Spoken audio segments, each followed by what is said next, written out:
move from being small to big? How do they grow? What makes them to walk? Yes, welcome.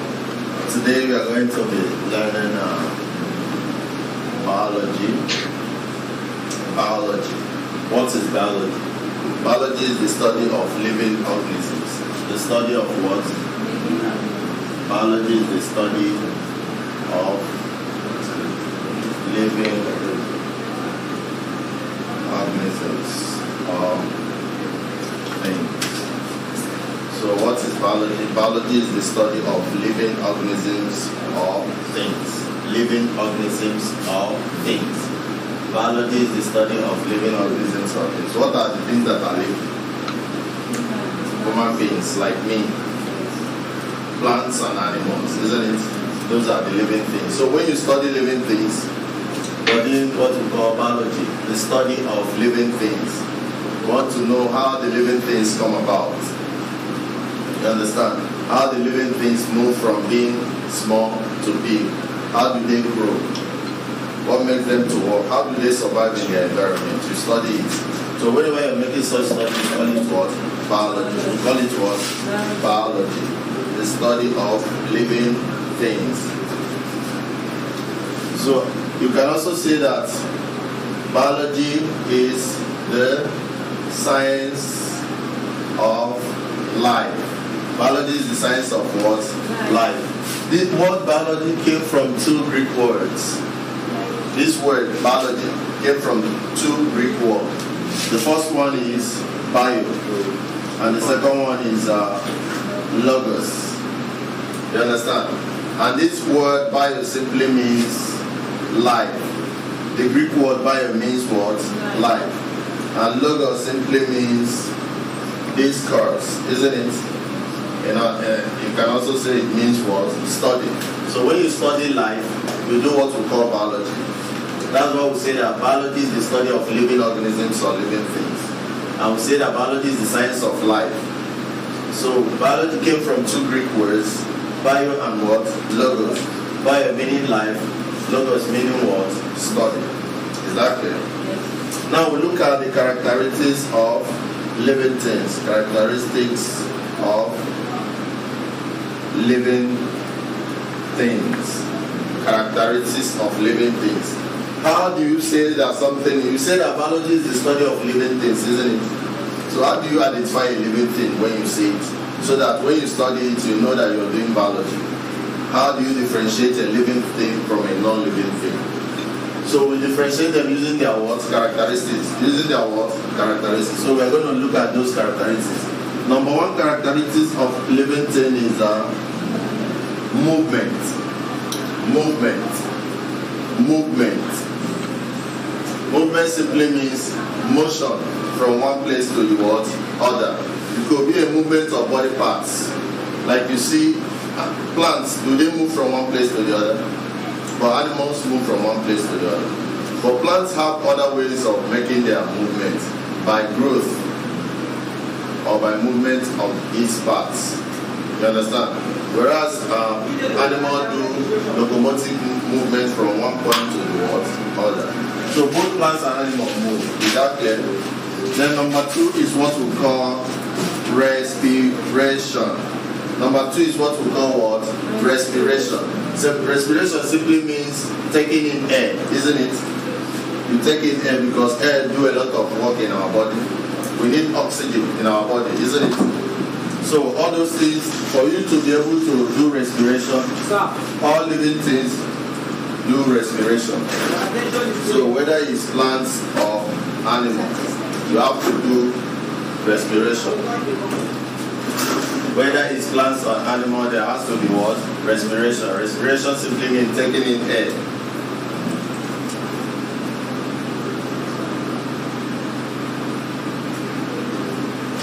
Then the other characteristics of living thing is what? Nutrition. Nutrition. Food is necessary for life to go on. Food is necessary for what? Life to go on. We animals, we eat food, isn't it? We need this food to supply us energy. Without energy, I cannot be talking to you. I will not have energy to my work. So I need food to be burnt in my system in order to produce energy, which I use in working. Isn't it? When you get tired now, you will not be able to listen to my lectures because you lack energy. So for you to get energy, you need what?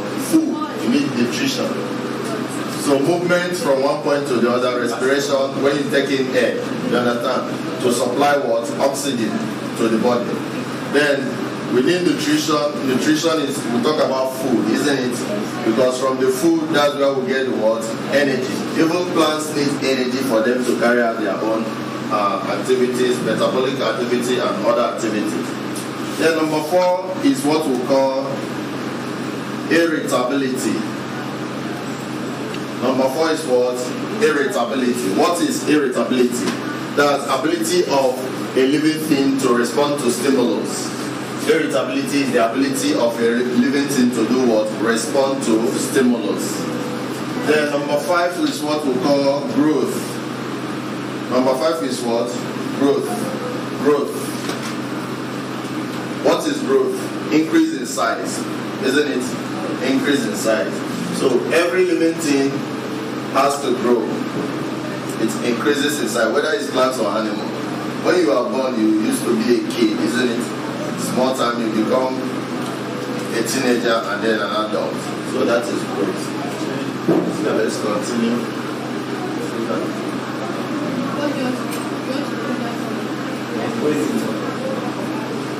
So number 6 is what we call excretion. Removal of toxic waste. Removal of what? Metabolic waste. Things that your body don't need. Those things that could cause sickness from your body, you need to do what? Excrete them. Like sweat. See, when you're running around, you'll be sweating. You understand? When you're pressed, you go to the toilet, you ease yourself, isn't it? Excretion, removal of waste products. That's an important aspect of the characteristics of living things. Then number 7 is what we call what? Reproduction. Number 7 is reproduction. Reproduction, ability to give new ones, isn't it? Reproduction is the process whereby young ones of a given living organism are being brought to life, isn't it? Reproduction is another characteristic of living things. Then there's other ones like adaptation. That's the ability for a given organism to survive in a given environment. Is that clear? Adaptation, very, very important. Then we'll talk about competition. Competition. You understand? Living things, they tend to struggle anywhere they are. Like human being, you compete for food, isn't it? You compete for job opportunities. You compete for many things. Things are not easily gotten. You have to compete with fellow organisms for you to get what you want. Then finally, we have what we call death. Death. Every living organism dies after some time, whether it is plant or what? Animal. After some time, they do what? They pass out. So that's it. So those are the characteristics of living things. There is a summary that we used to use then. They call it Mr. What? Mr. Niger Diva. Is it? Where the M stands for what? Movement. Isn't it? R stands for what? Respiration. N stands for what? Nutrition. Isn't it? I stands for irritability. G stands for growth. E stands for excretion. R stands for what? Reproduction. And D stands for what? Death. So those are the basic characteristics of living things. Except that we added adaptation and what? Competition. So anything that has these characteristics could be called living thing. Anything that has these characteristics could be called what? Living thing. And that's why plants and animals are living things. Because both plants and animals exhibit all these characteristics. Is that clear? Is that clear? Good. Yeah.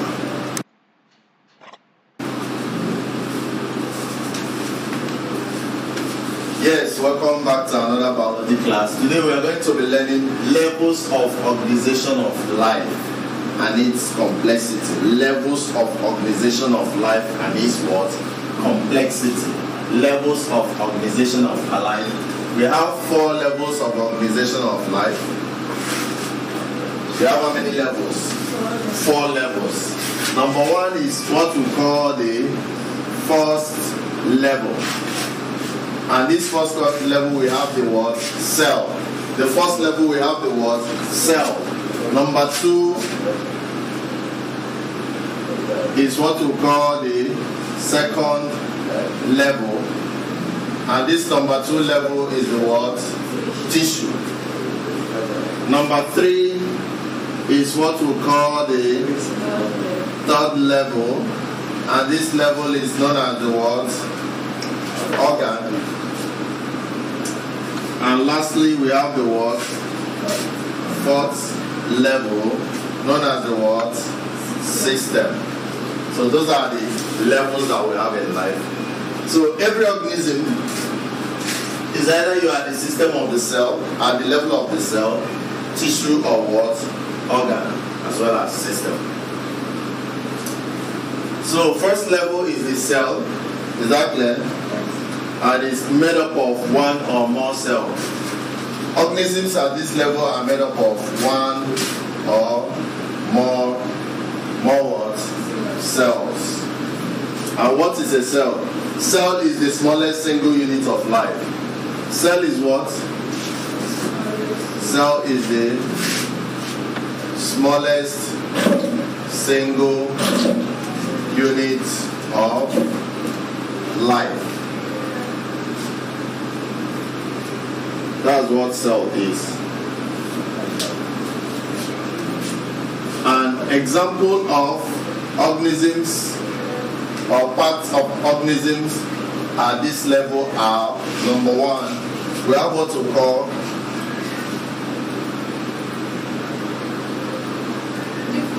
spermatozoa.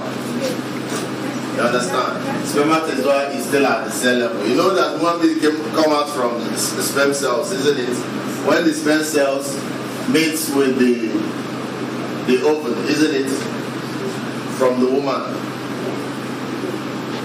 When the sperm cell meets with the cell of the woman, the basic cell of the woman, then you start having a human being coming out, isn't it?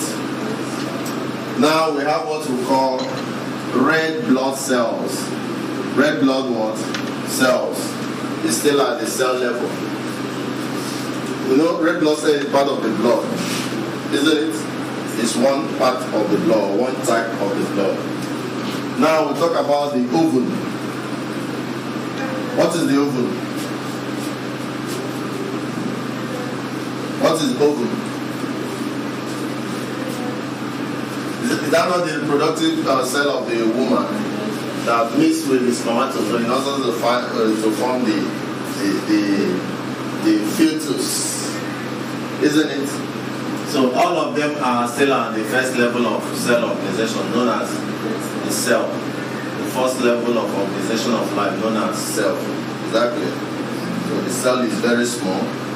So other examples are things like plasmodium.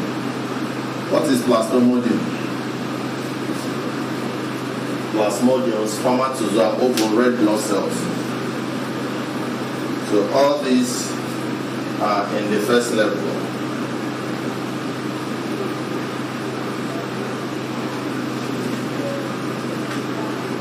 The first level normally have very large surface area to volume. Large surface area to volume ratio for the first level of organization of life. Now we talk about the second level, the tissue.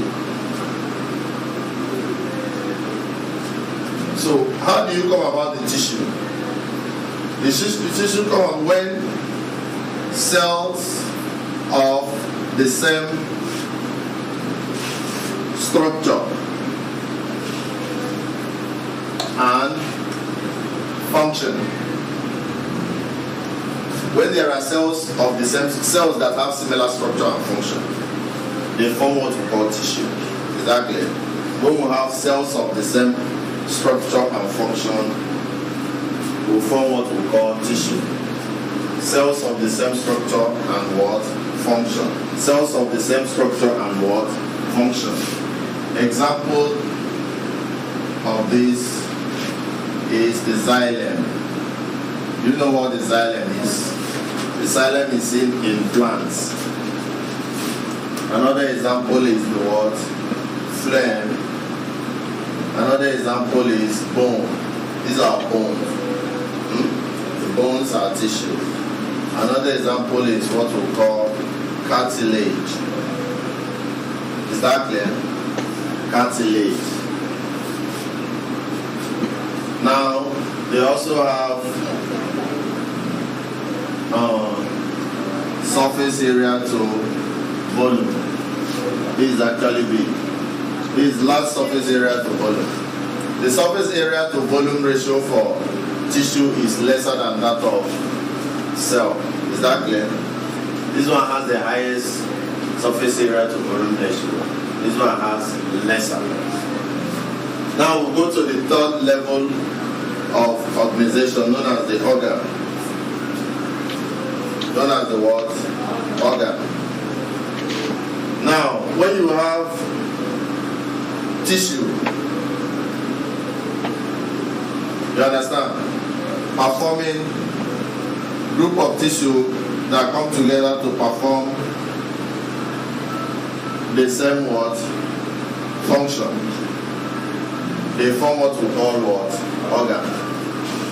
You see that in the first level, we say that when you have more than one cell that perform the same function and they have similar structure, they form the word tissue.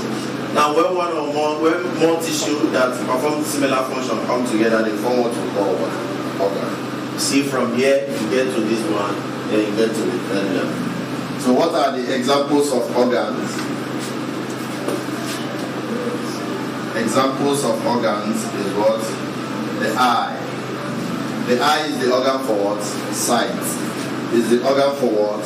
Sight. We have the what? Ear. The ear is the organ for what? Hearing. We have kidney. Is that clear? So these are organs. Now finally, the fourth generation. Finally, the what? Fourth level of organization. Fourth level is when several what? Organs act together. They form what we call what? Systems. When several organs act together to perform specific function, they act together to form system performing what? A specific function. Is that clear? Example is what we like the transport system. You know the transport system is involved in blood circulation. Then we'll talk about digestive system. We'll talk about the muscular system and the circulatory system. You understand? So all those ones are systems. I will say that systems are made up of what? Organs. Systems are made up of what? Organs. Organs are made up of what? Tissue. Isn't it? Organs are made up of what? Tissues. Tissues are made up of what? Cells. Tissues are made up of what? Cells. So these are the levels of what? Organization. The cell has the highest surface area to what? Volume ratio. Followed by what? Tissues. Followed by what? Organs. And followed by what? System. So these are the four levels of organization of life. The cell, the tissue, the organ, and the what? System.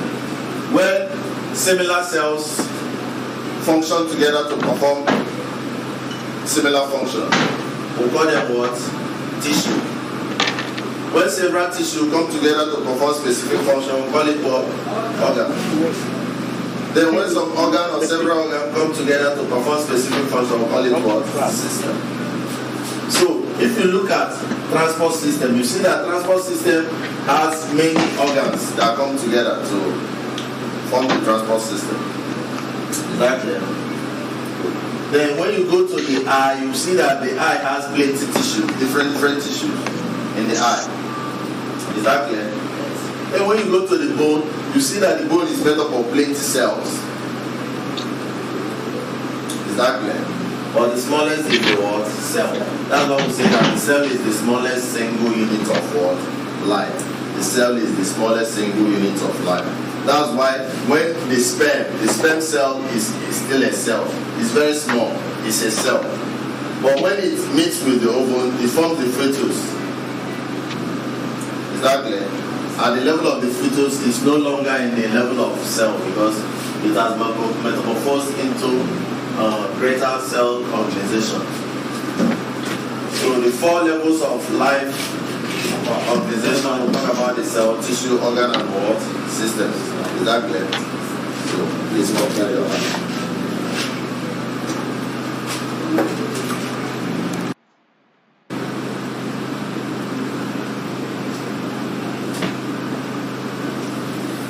Yes, welcome. Today we are going to be learning classification of living things. Today we are going to be learning what? Classification of living things. Classification of living things. How living things are grouped from the other living things. Is that clear? We have human beings. Human beings are living things, isn't it? Plants and animals are also living things. But there are some characteristics or some features in human beings that are different from those of plants and animals. There are some characteristics or features in human beings that are different from that of fish. Fishes are also living things, isn't it? Goat is a living thing, but they don't have the same similar features as human beings. So whenever you're classifying human living things, you're trying to group them into similar groups with similar features. You can see that human beings are looking almost like monkeys, isn't it? They look more like monkeys than they look like goats. They look more like monkeys than they look like snake. You know the animal called centipede and millipede. They look similar, isn't it? When you see a fowl, you understand? When you see something like ostrich and other birds look similar, isn't it? Human beings look similar. So when you classify, you bring living things that look similar into one group or one category. That is classification. So classification of living things. Classification of living things involves placing living things into groups that have certain features in common, which distinguish them from other groups. You understand? You put them in groups. When you see birds are in one group. Fishes are in one group. Human beings are in one group, isn't it? So when you place them in such groups, then you're doing what we call classification. The system used in classification of living things was introduced by a Swiss scientist known as Carl von Linné. Known as what? Carl von Linné. Known as Carl von Linné. Classification of living things starts with classifying living things into 2 kingdoms. Is that clear?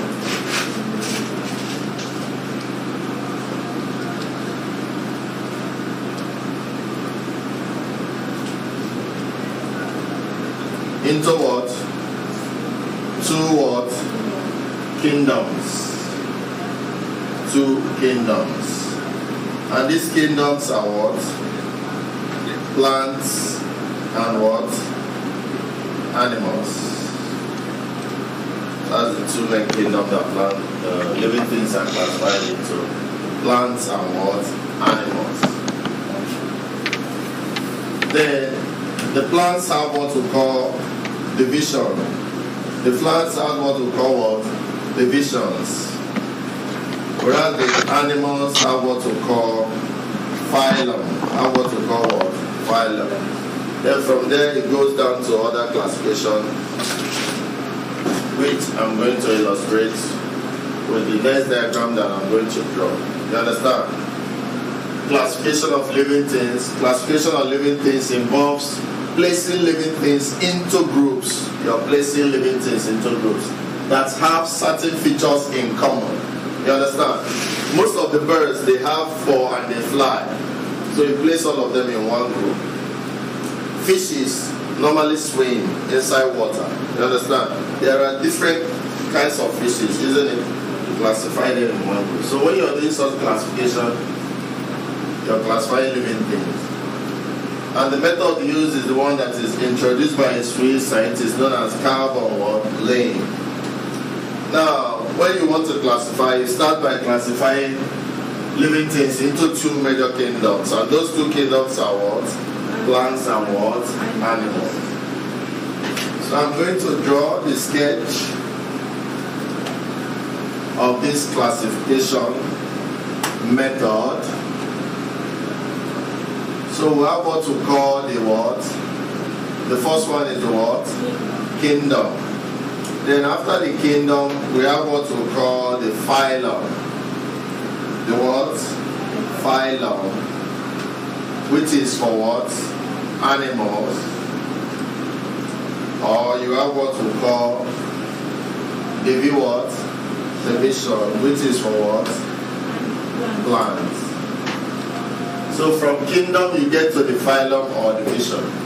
We call it phylum when you are addressing animals, or division when it's for plants. Then from kingdom what we have what we call class. I mean from phylum we have class. Then from class we have what? We have order. Then from order we have what? We have family. Then from family we have genus. Then from genus we have species. So that is the order of classification of living things. That is the schematic description of the order of classification of living things. First of all, we have what we call the kingdom. After the kingdom, you have other divisions known as phylum for animal or division for plant. Then we have the class, then we have the order, then we have the family, the genus, and the species. Kingdom, phylum, class, order, family, genus, species. So that is the order of classification of living things. That is the order of classification of living things.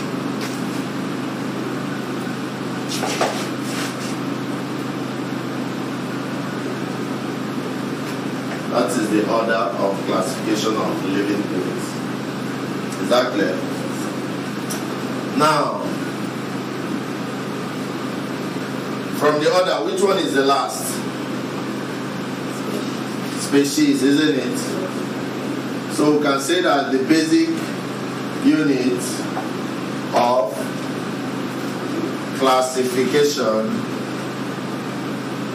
of living things is the what? Is the what? Species. The basic unit of classification of living things is the species. And the species has, is that clear? The species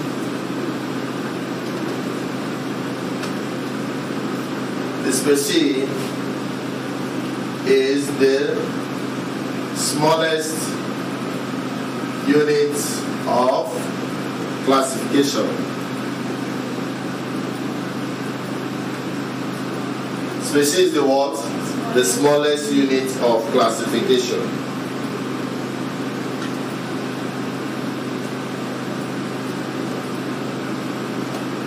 Containing members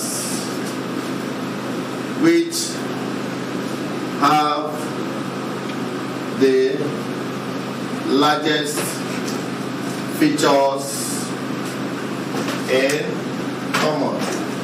Which have the largest features in what? Common.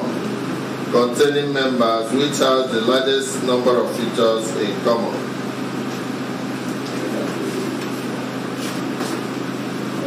They can interbreed. Animals or plants in the same species can always interbreed. Can always do what? Interbreed. Like when you have a monkey, you know that a monkey is a mammal, isn't it? And human being is also a mammal, isn't it? Monkey and human beings are mammal. But can they interbreed? They cannot. A monkey and a human being cannot interbreed. You understand? Because human being is classified as Homo sapien, isn't it? Homo sapien, that's the species. The species is the sapien. Is that clear? But monkey cannot interbreed with us because we are not the same species. Although we are in the same class. Is that clear?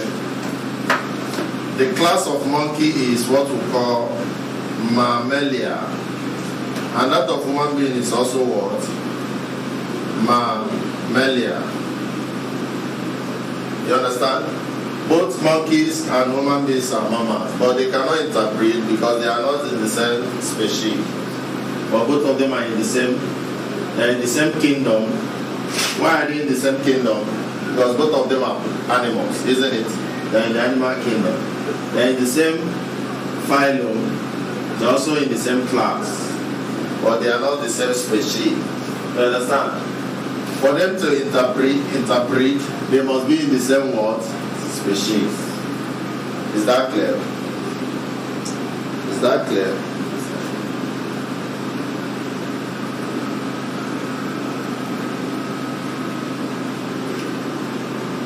Is that clear?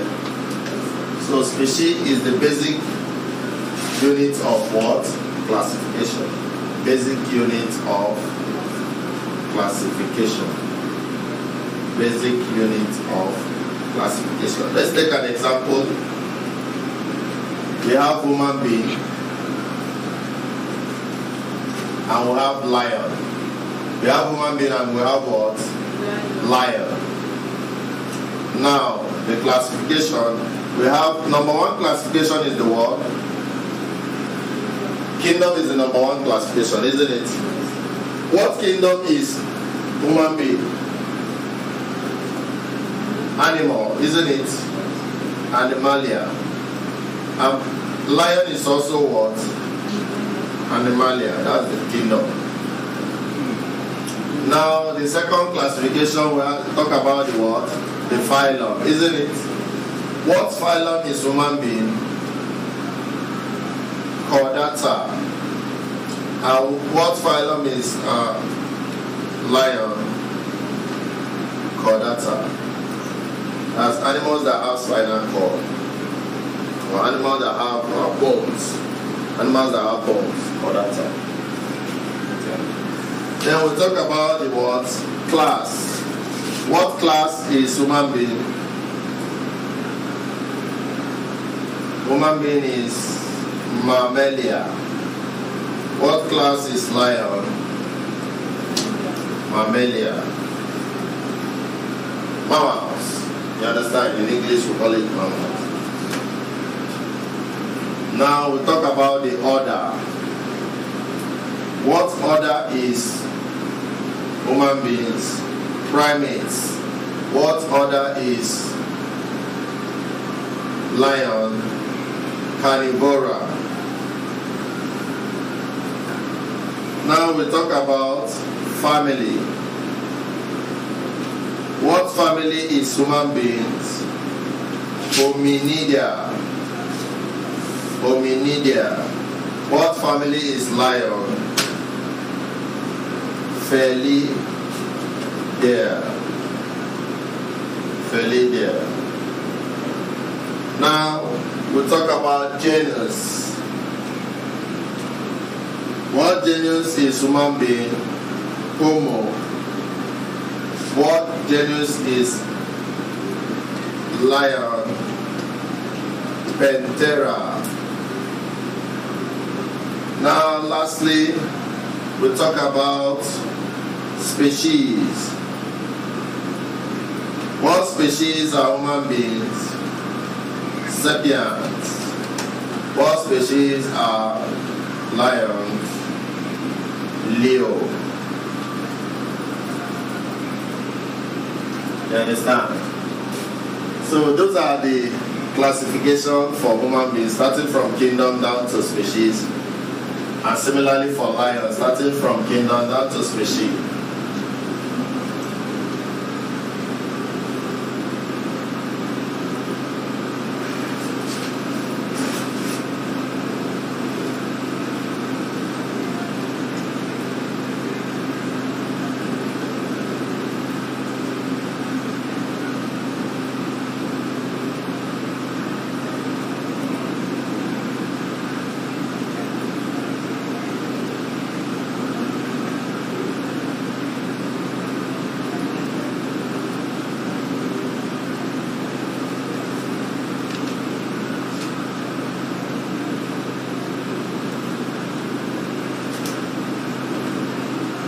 Are we together?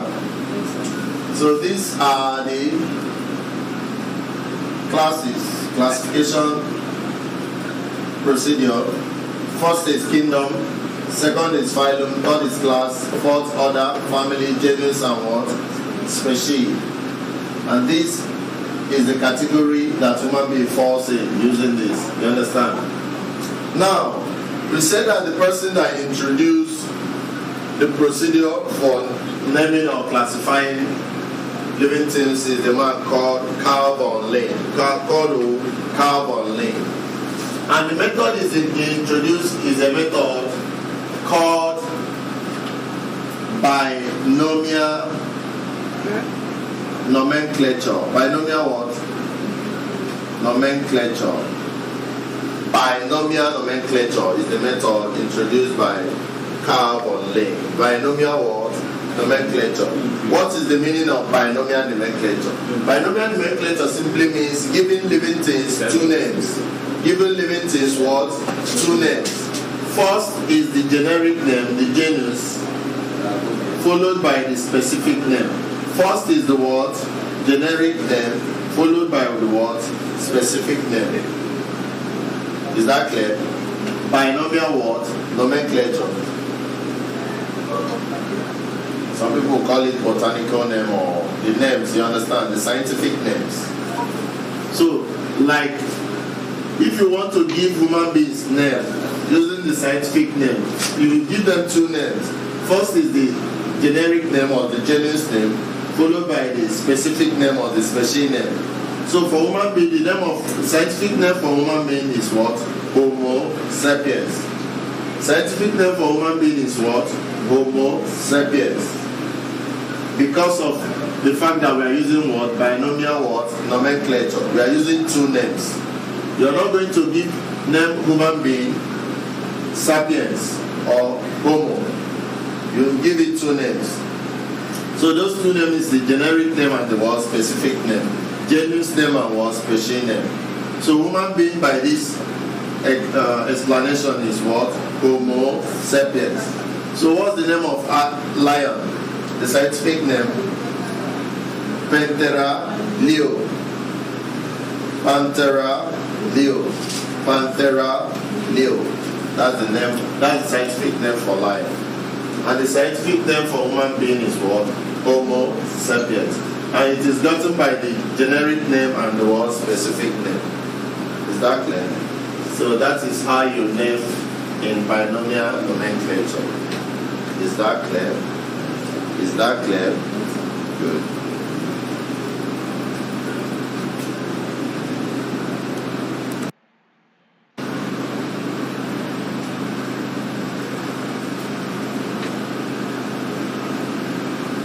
Hello, welcome back. We're going to be learning about the classification of plants. Classification of what?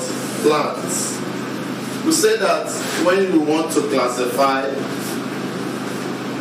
living organisms. First of all, you classify them into two different kingdoms. Is it not? Kingdom is the number one classification. And we have two kingdoms, the plants and the animal world kingdom. Now when you come to the plant kingdom, you can classify them into divisions. You understand? And the major divisions under plants are the Schizophyta, Thallophyta, Bryophyta, and Spermatophyta. Those are the major divisions. So we are going to take each division one after the other and see the characteristics of such division and the example of organisms that are there. Is that clear? So number one is the word Schizophyta or Schizophyta.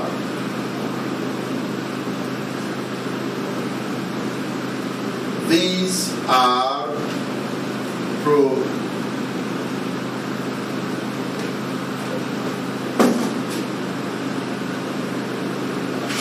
prokaryotic cells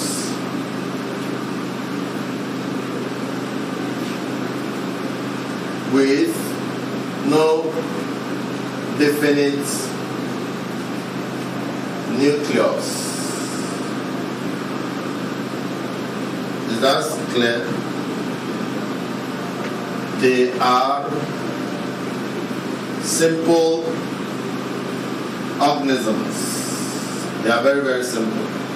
Simple organisms. Example of organisms in this group are bacteria, viruses, blue, green algae or non-stop. Is that clear? So the first group or the first division of plants are the Schizophyta, which are actually prokaryotic cells. Prokaryotic cells are those cells that don't have definite nucleus. They are simple organisms, and examples are bacteria, viruses, blue-green algae. You understand? And you know that bacteria and viruses are the things that cause disease in human beings, isn't it? Isn't it? So, in this classification, you know the nature of these organisms that cause this disease. They are prokaryotic cells, and they are simple. Most times they are unicellular, you understand? They are very small, that you may not be able to see them with your eyes. You understand? So what are the characteristics? What are the characteristics? What are the characteristics? Number one characteristic is that they are prokaryotic cells with no definite what? Nucleus. Number two is that they are simple. They are what? Simple. So I can write here, they are unicellular organisms. They are unicellular organisms. What do we mean by unicellular organisms? They contain one cell. They are unicellular organisms. Number two, they reproduce by asexual. Asexual means, in brackets, binary fission. They reproduce by what means? Asexual. Asexual means. They reproduce by asexual means, in brackets, binary fission. You understand? They are not like human beings that will need the male part and the female part to come and meet in order to produce young ones. These ones reproduce by division. They just divide. The cell will just divide into two. That's what we call binary fission. Into two. They just divide. That's how they make new ones. Once any cell matures enough, it divides. The division matures enough again, divides again. That's how they reproduce. That's how Schizophyta. That's how bacteria and viruses reproduce. Is that clear? Another characteristic is that they are microscopic. They are what? Microscopic and non-green plants. They are microscopic. They are microscopic. What do we mean by microscopic? They are too small that you cannot see them with the eye. They are microscopic and they are non-green plants. They are non-green plants. They are not green. You know, plants are normally green in color, isn't it? But these plants are not green. The bacteria and the viruses or the blue green algae, they are not normally green in color. Is that clear? What other features do they have? Like I said before, they are simple organisms. They are what? Simple organisms. And they belong to Monera. Monera, a group of simple organisms. And like I said before, they have prokaryotic cells. They have prokaryotic what? Cells. And I say that those plants that have prokaryotic cells are the ones that does not have definite what? Definite what? Nucleus. They don't have definite nucleus. Is that clear? So these are the characteristics of Schizophyta division of plants. Now we're going to look at the number 2, known as Thallophyta. Known as what? Thallophyta. Known as Thallophyta. That's what we're going to look at in the next class. Thallophyta. Thallophyta.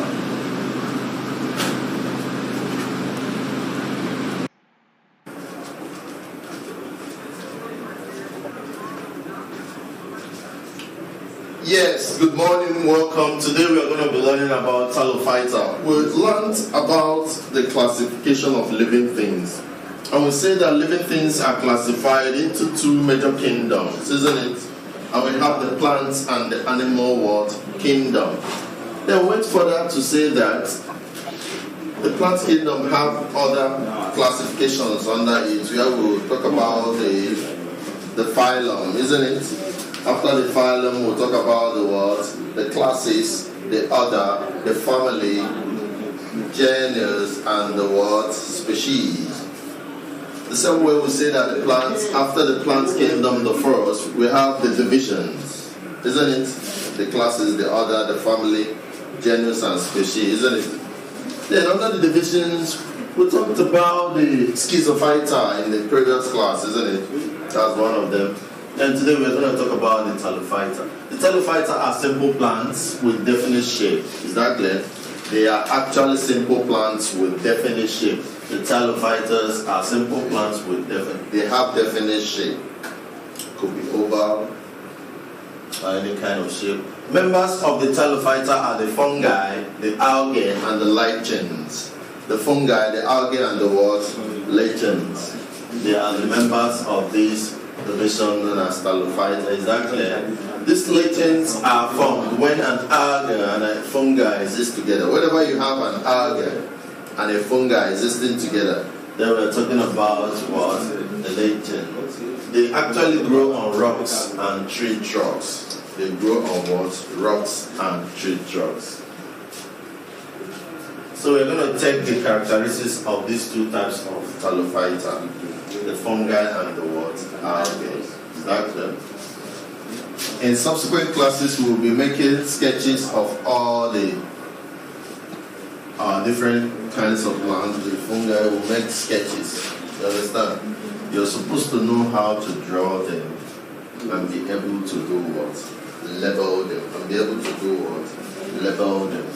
So number 1 type, A type, we'll talk about the what? fungi. What are the characteristics of a fungi? What are the characteristics of a fungi? Number one, they are eukaryotes and multicellular organisms. Number one is that they are eukaryotes and multicellular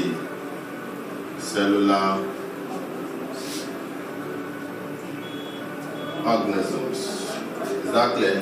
Fungi are eukaryotes and multicellular organisms. And when we say eukaryotes, what do we mean? We mean that they have definite nucleus. Exactly. They have well-defined nucleus. That's what we mean by eukaryotes. They are multicellular. Simply means that they are not made up of only one cell. They are made up of more than one cell. Exactly. Then what is the number two characteristics of a fungi? They have no true roots, stems, and leaves. Fungi, they have no true roots, stems, and what? Leaves. Unlike the gymnosperms, you understand? The normal plants that you see, the green plants, they have stem, they have roots. But this fungi, they don't have roots, true roots. They don't have true stems and true leaves. Is that clear? Now we'll talk what are the other characteristics. We'll talk about the non-green plants. That's the third characteristics. Fungi are non-green plants. They are non-green what? Plants. And why are they non-green plants? Because they lack chlorophyll. They lack what? Chlorophyll. You understand? Chlorophyll is responsible for that green pigment in plants. You understand? So those plants that don't have chlorophyll, they are not green in color. Is that clear? Is that clear? They are mainly saprophytes while others are parasitic. They are what? They are mainly saprophytes while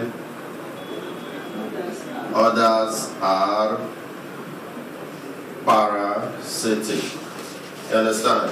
Whenever a plant does not have green color, you know it's the green color that is responsible for photosynthesis, which is a process where the plant, under the influence of the sun, produces its own food and energy, isn't it?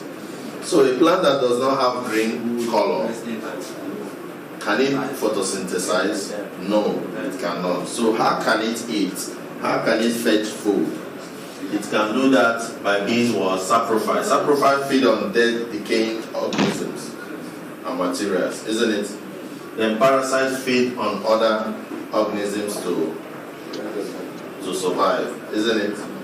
So fungi are mainly saprophytes and few of them are what? Parasitic. Is that clear?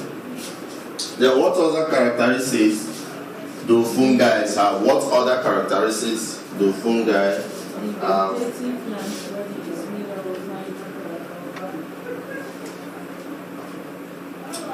The vegetative plant body is made up of fine and delicate threads called hyphae. And understand number 5? They are made up of hyphae. You understand? These hyphae are what? Fine and delicate threads. Is that clear? Fine and delicate what? Thread. Understand? You find out that when we draw a fungi, you see that it is actually made up of fine, delicate thread known as what? Hyphae. High what? Fair. Hyphae. Very important. Another characteristic is that they are mainly found in moist environments.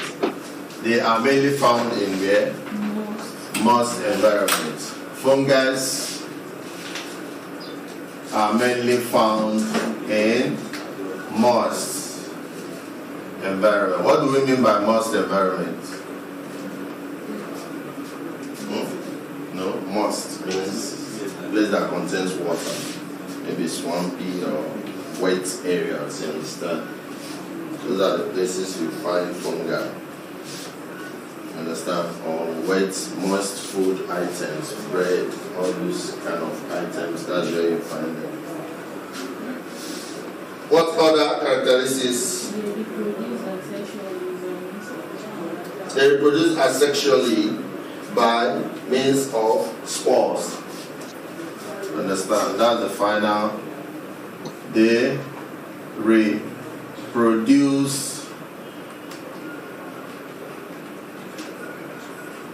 asexually by means of spores. Is that clear? That's the way they produce their offsprings. That's their reproduction mechanism. They use asexual reproduction through the use of their what? Spores. Is that clear? Now, what are the examples of fungi? We have rhizopus, mucor, mushroom, penicillium, and yeast. What are the examples of fungi? What are the examples of fungi? We talk about what? Rhizopus. What else is an example of a fungi? Mucor. You know what mucor is, man? Mucor, what again? Mushroom. Mushroom and what? Penicillium.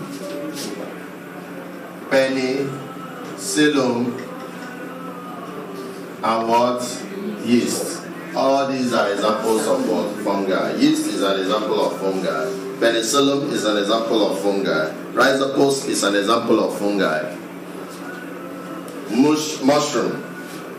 Some people eat it, isn't it? It's also an example of fungi. Is that clear? So these are the characteristics of fungi. They are eukaryotes and multicellular. They have no true roots, stems, and leaf. They are non-green plants. They lack chlorophyll. They are mainly saprophytes, while others are what? Parasitic. They are made up of hypha, which are delicate thread. You understand? They are found in moist environments. They reproduce asexually by means of spores. And examples of fungi are rhizopus, mucor, mushroom, penicillium, and yeast. Penicillium, yeast, rhizopus, mucor, and mushroom are examples of fungi.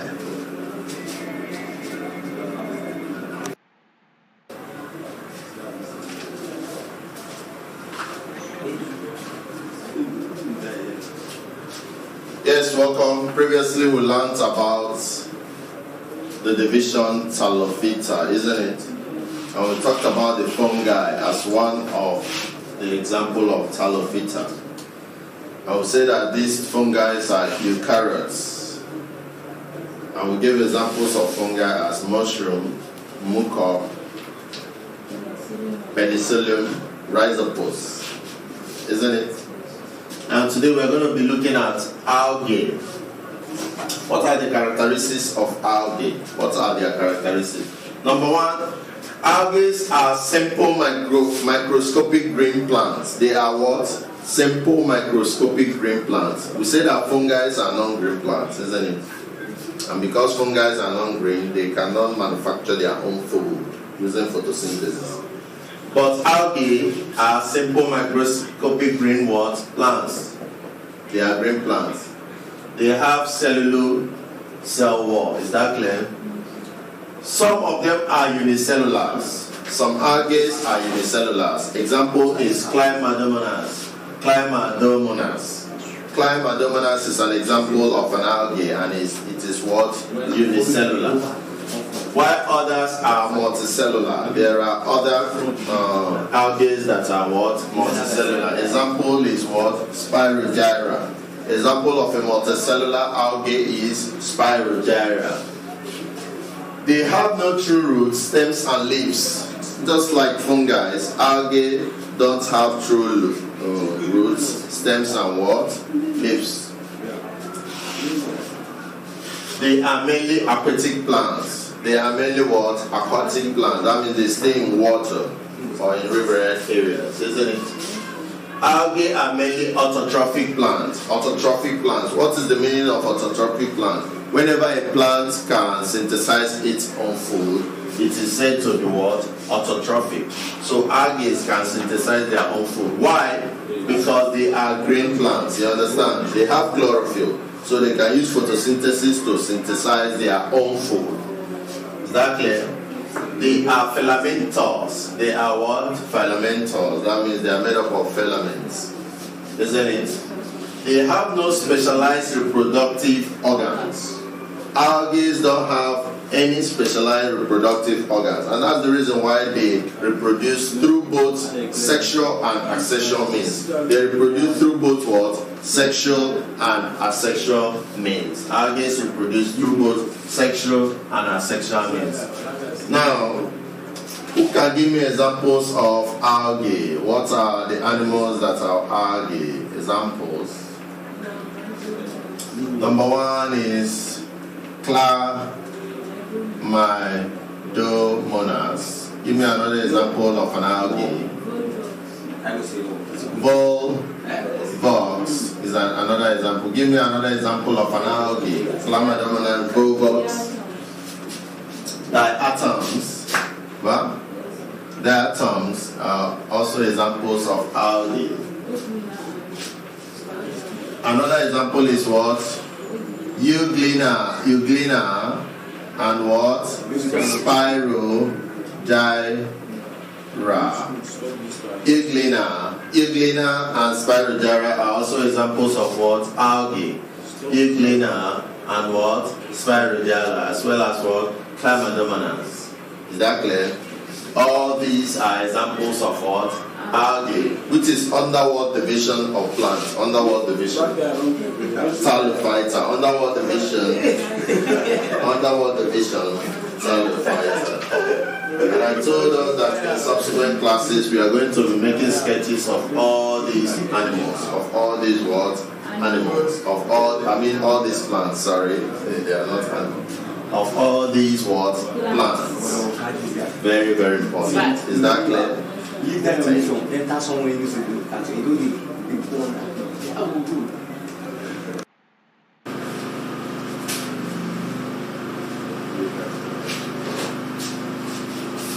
Yes, welcome. Today we are going to be learning about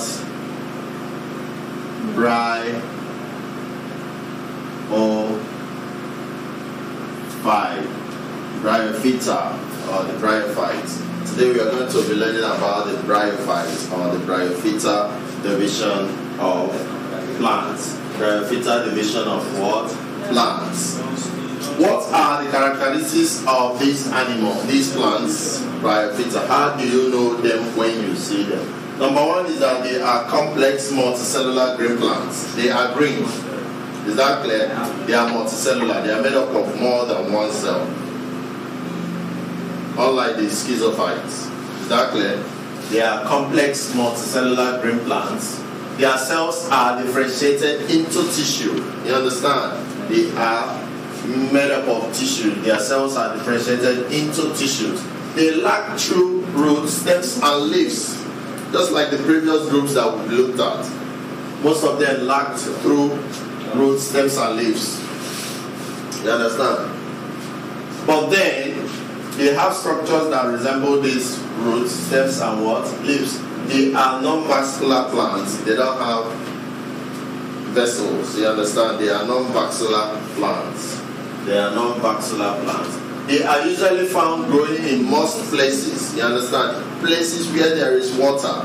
Moist, wet places. That's where you find Bryophyta. Some Bryophytas or Bryophytes are terrestrial, while some are what? Aquatic. What's the meaning of that statement? Some of them stay on top of the land, whereas some stay inside the water. water. Some are terrestrial, while some are what? Aquatic. They exhibit asexual reproduction using their what? Spores. They exhibit what? Asexual reproduction using their what? Spores. So these are the characteristics of what? Bryophyta, a division of the animal or plant what? Kingdom. Is that clear? Which plants fall under this group? Can you give me an example of the plants that fall under this group? Which plants fall under this group? Here you talk about the what? The Moses and liverworts. The what? Moses and liverworts. So these are the animals that fall under Bryophyta, and they have these characteristics. You understand? Every Moses and liverwort that you see have such characteristics as being complex and multicellular green plants. You understand? Moses and liverworts are always multicellular green plants. Their cells are differentiated into what? Tissues. They lack true roots, stems, and leaves. But they have structures that actually resemble them. They are non-vascular plants. They are usually found growing in most places. Some bryophytes are terrestrial, while some are what? Aquatic. They exhibit asexual reproduction by using their what? Spores. So good examples of Bryophyta are what? Moses and liverworts. Moses and what? Liverworts.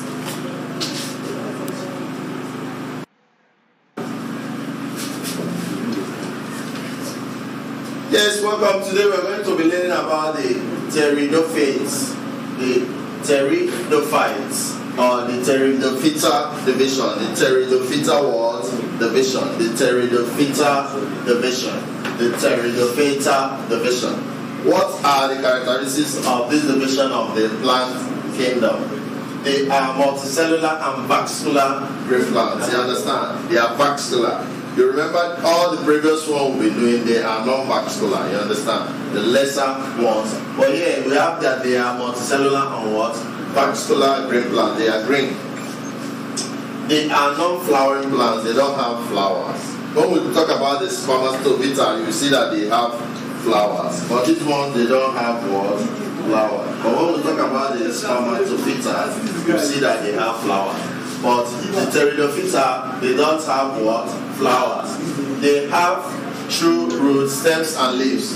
See the previous one, the Bryophytes and the Schizophyta, they don't have true leaves, stem and leaves. But the Pteridophyta, they have what? True roots, stems, and leaves.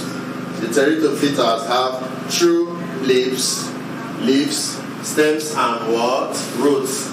They are mainly terrestrial plants, while few are what? Aquatic. They are mainly terrestrial. Most of them stay on the land, whereas few are what? Aquatic. They are not seed-producing plants. They don't produce seeds. They don't produce what? Seeds. They are not seed-producing plants. They reproduce sexually by what? Spores. They reproduce what? Sexually by what? Spores. What are the examples of plants that fall under this group? What are the examples? We have the what? The Phelimas and water ferns and the what? Diopteris. We have what? The example of plants under here are the what? Phelimas. Which other one? The water ferns, isn't it? And the what? The examples of the pteridophytes are Phelimas, water fern, and finally the Diopteris. The Diopteris. The what? Diopteris. The what? Diopteris. These are the plants that fall under the Pteridophyte or the Pteridophyta group. The Phelimas, water ferns, and the what? Diopteris. Is that clear? They have such characteristics as that they are multicellular and vascular green plants. They are non-flowering plants. They don't produce flowers. They have true roots, stems, and what? Leaves. They are mainly terrestrial plants, while few are what? Aquatic. They are not seed-producing what? Plants, and they reproduce sexually by using their what? Spores. They produce what? Sexually by using their what? Spores. Is that clear?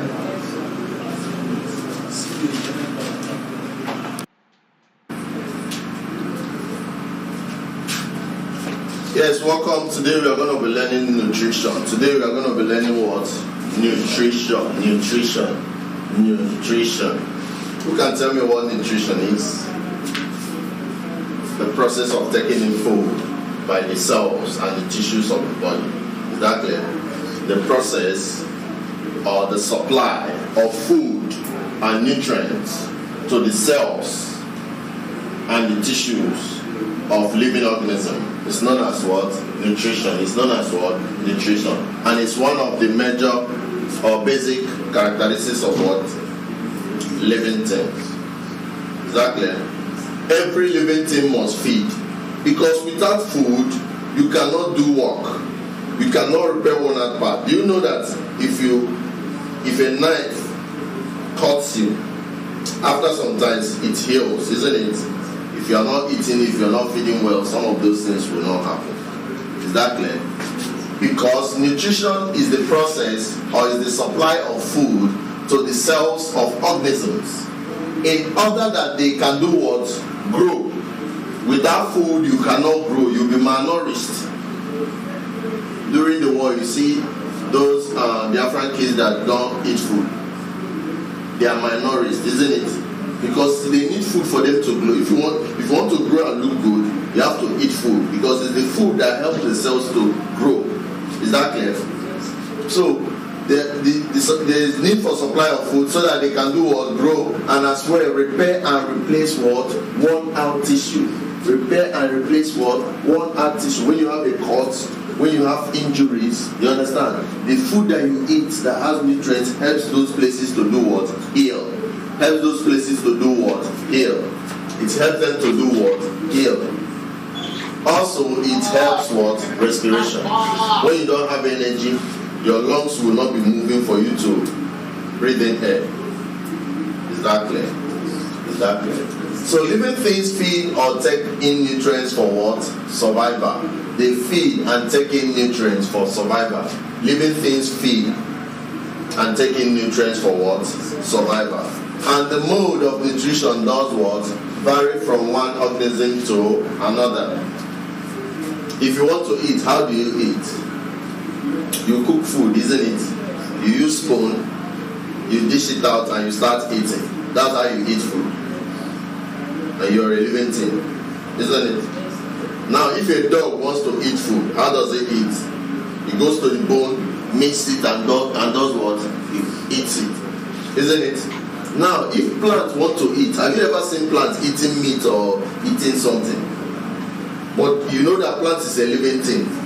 And by virtue of being a living thing, it does what? It feeds. There is always nutrition because it is a living thing. So what is the mode of nutrition of plants? And that's why we say the mode of nutrition varies from one organism to what? To the other. Plants use what we call photosynthesis, isn't it? That's what they use in eating. Photosynthesis. Due to the energy of the sun.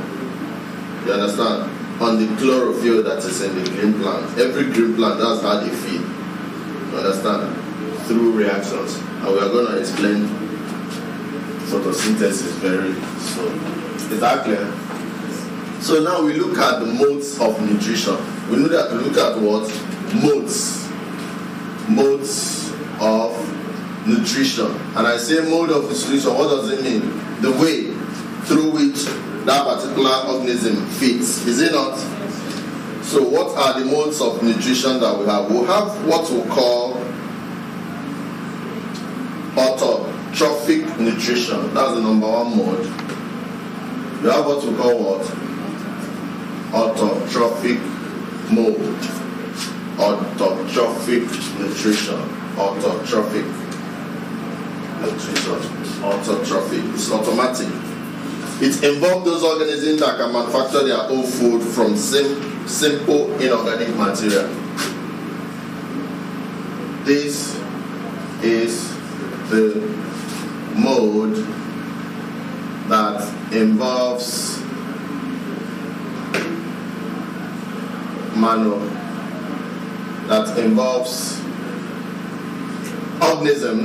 organisms manufacturing their own what? Food. If you can manufacture your own food, you are an organism and you can manufacture your own food from simple inorganic materials. From what? Simple inorganic materials. You understand? Then you are practicing a mode known as what? Autotrophic nutrition. Under this autotrophic, we have types. We have different types. We have what we call chemosynthesis. The first type is what we call what? Chemosynthesis. Here, organisms obtain energy by oxidation of chemical substances. Here, organisms obtain energy by oxidation of chemical substances. Oxidation of chemical substances. Now I'm going to give you an example of organisms that use such method, use chemosynthesis. We have what we call the sulfur bacteria. Examples can be seen in number 1, sulfur bacteria. They use this form. They oxidize sulfur to tetraoxosulfate 6 acids. The example is Thiobacillus, Thiooxidans. Sulfur bacteria like Thiobacillus and Thiooxidans. Those are the examples. Another example is nitrogen bacteria. They also use chemosynthesis. Nitrogen bacteria. They use chemosynthesis as well. Nitrosomonas oxidizes ammonia or its compound to dinitrate 3. Diosonitrate 3. So example is Nitrosomonas and Nitrobacter. Here we have Nitrosomonas and what? Nitrobacter. The examples of organisms that use chemosynthesis. Then finally we have ion bacteria that oxidizes ion from ion 4 to ion 3. Then finally we have what we call ion bacteria. So all these organisms, the sulfur bacteria, nitrogen bacteria, ion bacteria, they use what we call chemosynthesis. They use what we call what? Chemosynthesis. And this chemosynthesis is a form of what? Autotrophic nutrition. And I told us that autotrophic nutrition are used by those organisms that manufacture their own food from simple what? Inorganic materials. Simple inorganic material. And you know what inorganic materials are? Things like sulfur, oxygen. You understand? That's what they use in producing their own food. So this group of people, chemosynthesis, they are neither plants. They don't use photosynthesis. You understand? And they don't eat food like human beings. But they use what we call inorganic what? Simple inorganic material to produce their own food. You understand? So one major mode of autotrophic nutrition is what? Chemosynthesis. It's what? Chemosynthesis. So JAMB is going to ask you which of these organisms use chemosynthesis or autotrophic mode of nutrition. They will give you an example. Nitrosomonas, Nitrobacter, Thiobacillus, dog. which of the following does not use autotrophic mode of nutrition? What would be the answer? No.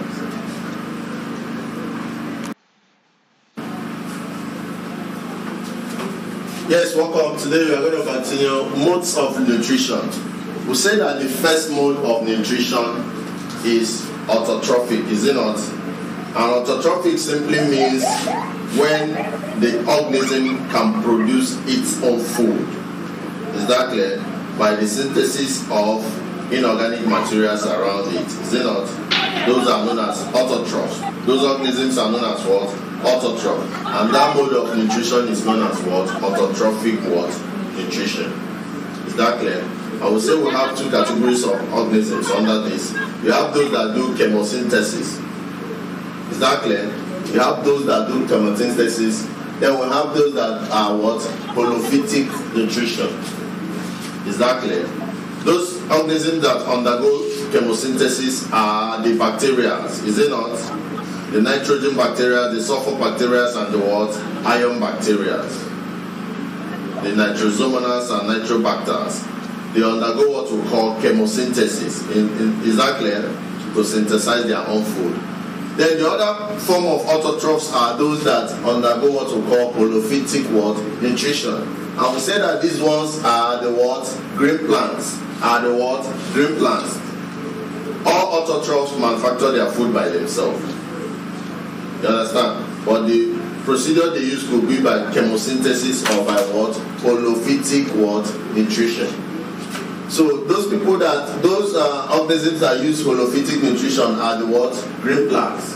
And they use a process known as what? Photosynthesis. So holophytic nutrition, this is carried out by all green plants through the process of what? Photosynthesis. Is that clear? So two of them manufacture their own food. Now we have another mode of nutrition where the organisms do not manufacture their own food. Is that clear? They depend on already made food by other plants or animals. Is that clear? That mode of nutrition is known as what? Heterotrophic what? Nutrition. It's known as what? Heterotrophic nutrition. Heterotrophic nutrition.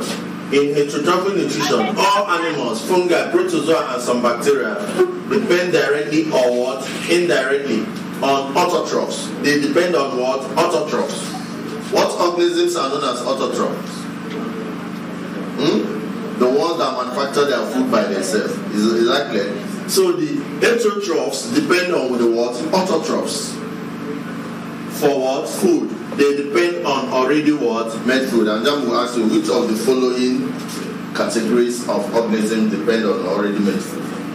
You should know that the answer is what? Heterotroph. And they say which of the following organisms manufacture their food by themselves? Autotrophs. And the two examples of autotrophs are what and what? Those that undergo what and what? Chemosynthesis and what? Holophytic nutrition. Is that clear? So I'm going to give us examples of the ones that undergo heterotrophic what? Nutrition. That means those ones that depend on other organisms to feed. Is that clear? So what are the examples of heterotrophs that we have? We have what we call examples of what? Heterotrophic or heterotrophs. Number one is what we call saprophytes. Number one is what we call what? Saprophytes. They are a very good example. And how do saprophytes, how do they feed? Saprophytes. How do they feed? Saprophytes feed on dead remains of plants and animals. They do what? They feed on dead remains of what? Plants and animals. So saprophytes are a good example of heterotrophs, organisms that undergo heterotrophic mode of nutrition. And what are they? They are organisms that feed on dead remains of plants and animals. You understand? They feed on dead and decaying organisms. Example is rhizopus mocha. Example of saprophytes are what? Rhizopus. That's a very good example. Rhizopus. Another one is mucor. Mucor. Very, very important. Another one is fungi. Then bacteria. Another one is what? Fungi. And also some what? Bacteria. They are examples of what? Saprophytes. So saprophytes feed on what? They feed on dead, decaying organisms. And that will ask you which of the following organisms feed on dead, decaying organisms. Saprophytes, is it not? Then another form, this is one form of heterotroph. Another form is what we call the ones that are holozoic. Holozoic mode. This is exhibited by animals. They take in complex organic food. This is exhibited by who? By who? Animals. So what mode do we use in eating? Me and you. What mode? What mode? Holozoic, isn't it? They take in complex food substances. They take in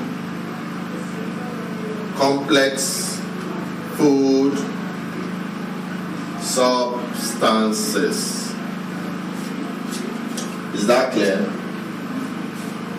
And holozoic mode of nutrition can be divided into three.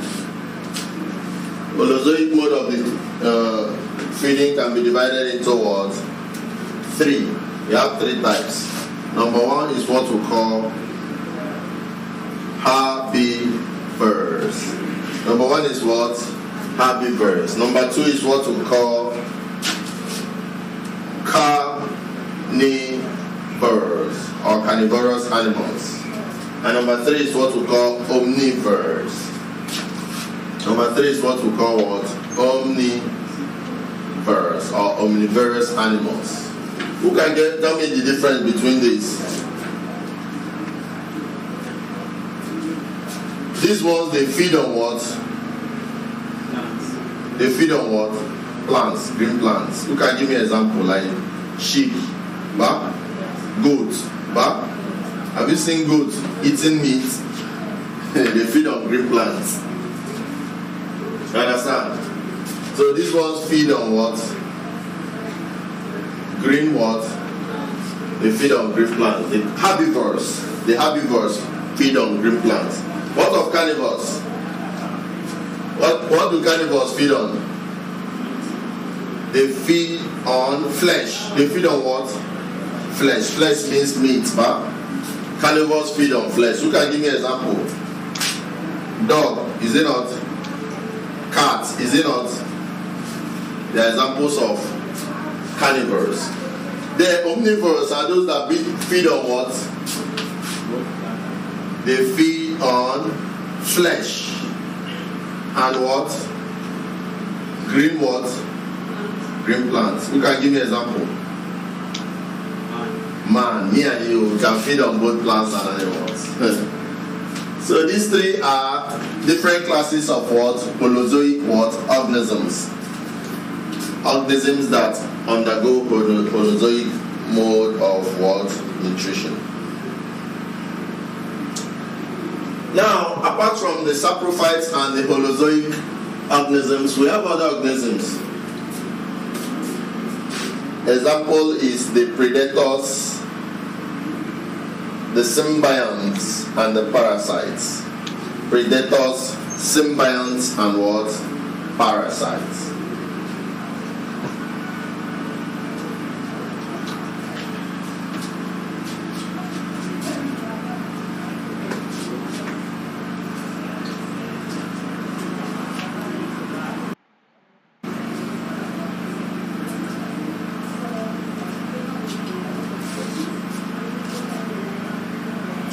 Yes, we are going to be learning about plant nutrition. We are going to be learning what? Plant nutrition. Plant nutrition. How do plants feed? How do they get their food? We said that plants are autotrophs, isn't it? They manufacture their food through photosynthesis, but they don't feed on other organisms like animals do. Me and you, if we want to eat, we can feed on flesh, we can feed on cow meat, or can feed on plants, isn't it? Fruits and other things. But plants, how do they get their own food? How do plants feed? Plants use a process known as what? Photosynthesis. Plants use a process known as photosynthesis. How does this work? The non-green plants, you know there are some plants that are not green. For a plant to do photosynthesis, it must be green in color. So what of those plants that are non-green? How do they feed? The non-green plants lack chlorophyll. They lack chlorophyll. Chlorophyll is the green pigment on plants that make them to be having green color, is it not? So, non-green plants lack chlorophyll and as such either feed parasitically or what? Saprophytically. Is that clear? So, any plant that is not green is either feeding using any of the two modes of nutrition, whether it's parasitically or what? Saprophytically. And we know what these two mean. Is it not? Saprophytically or saprophytes are those organisms that feed on dead organisms, is it not? Whereas parasites enjoy other people and cause harm to them and feed. You understand? So that is how non-green plants feed. But how do green plants feed? Because today we are learning about plant nutrition.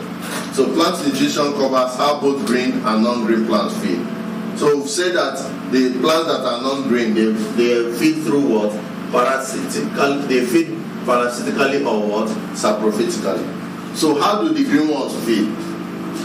The green plants synthesize carbohydrates in the presence of what? Carbon 4 oxide, water and what? Chlorophyll. So the function of this chlorophyll is to trap light, sun rays, you understand? And this process gives off what? Oxygen as a byproduct. This process is known as what?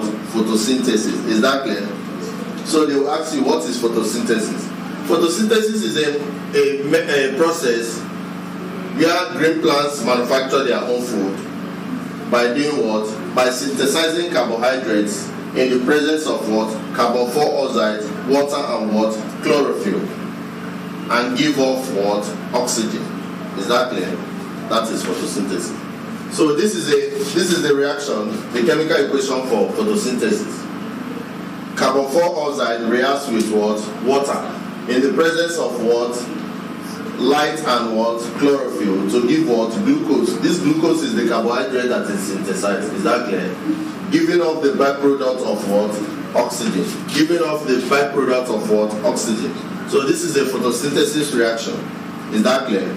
So if JAMB asks you which of the following is needed for photosynthesis to occur, or what are the materials needed for photosynthesis to occur? Give me an example of a material that is needed for photosynthesis to occur. Chlorophyll. Give me one. Carbon dioxide. Carbon 4 oxide. Another example. Another material needed. Water. You understand? There has to be carbon 4 oxide. There has to be water. There has to be chlorophyll. You understand? If the plant is not green, this reaction will not happen. And there has to be what? There has to be what? Light. Can you see those things that are necessary for photosynthesis to occur? Give me 5 of them. 1, 2, 3, 4. No. Glucose is not necessary for it to occur. Glucose is the product, is what is produced after photosynthesis must have done what? Occurred. Is that clear? So this photosynthesis is happening in order to get what? Glucose. Because glucose is that nutrient that they need. Is that clear?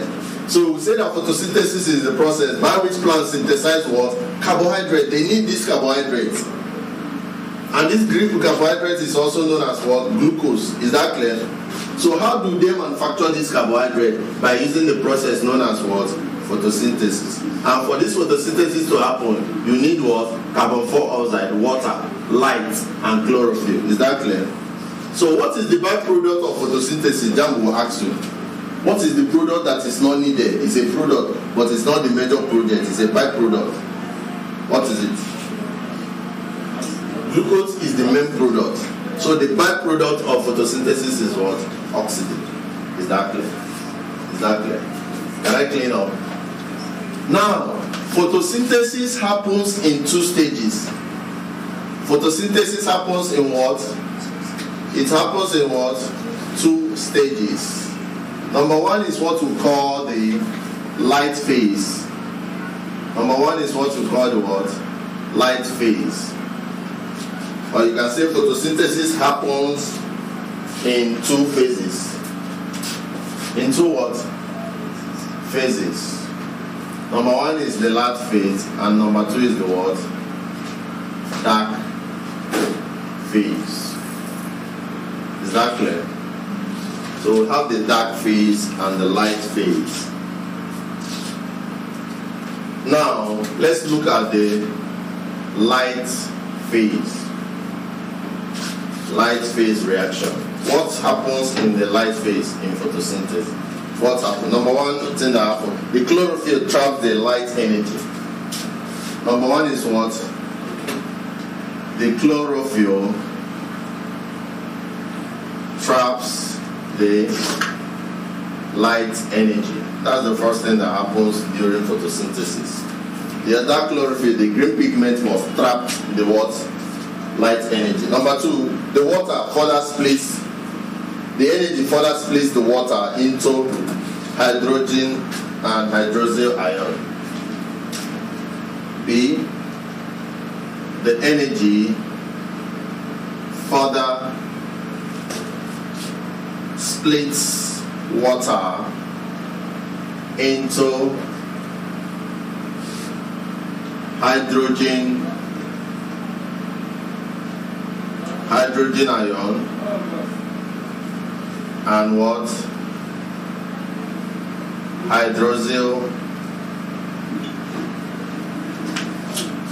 Hydrogen and what? Hydroxyl ion. That's the second thing that happens in the light phase. The chlorophyll traps the light rays. That's the first thing that happens. Then this light ray with the energy splits the water molecule into hydrogen ion and hydroxyl ion, which is called photolysis.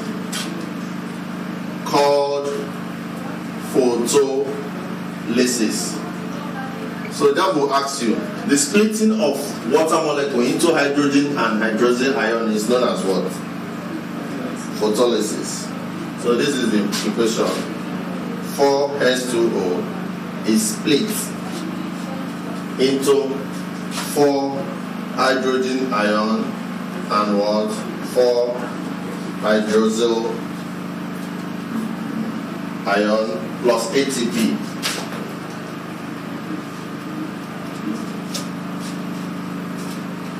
Now, the hydroxyl ion is reconverted to water and oxygen. That's the next thing that happens.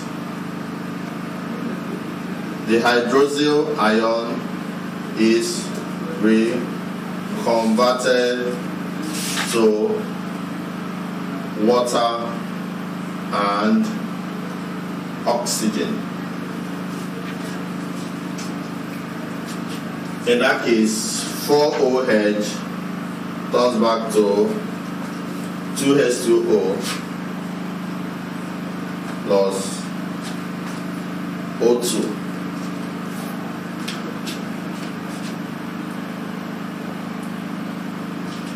Is that clear? That's the third thing that happened in the light phase. Then the fourth thing that happens is that during this process, oxygen is liberated as a byproduct. At the same time, a compound coenzyme known as NADP is reduced by hydrogen ion to NADH and ATP is formed. ATP is the chemical means for storing energy. This ATP is the chemical means for storing energy. So what actually happened here is that the byproduct, what is produced?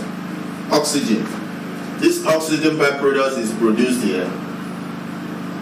when these two reactions occurs, oxygen is produced as a byproduct. Then ATP, which stores energy, is also produced. Is that clear? So we cannot say that the overall equation is shown. This is the byproduct. So we cannot show that the overall reaction equation here. You can show it to be what? 6H2O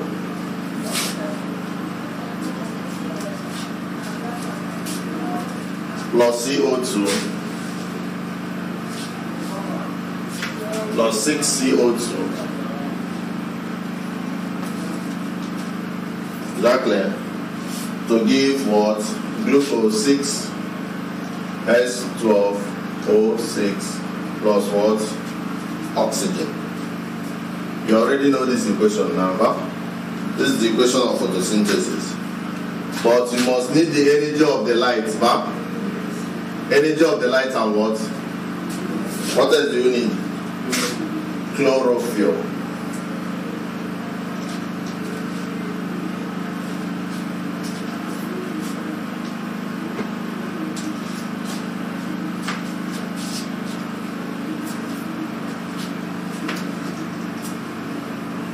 So now we'll talk about the dark phase reaction.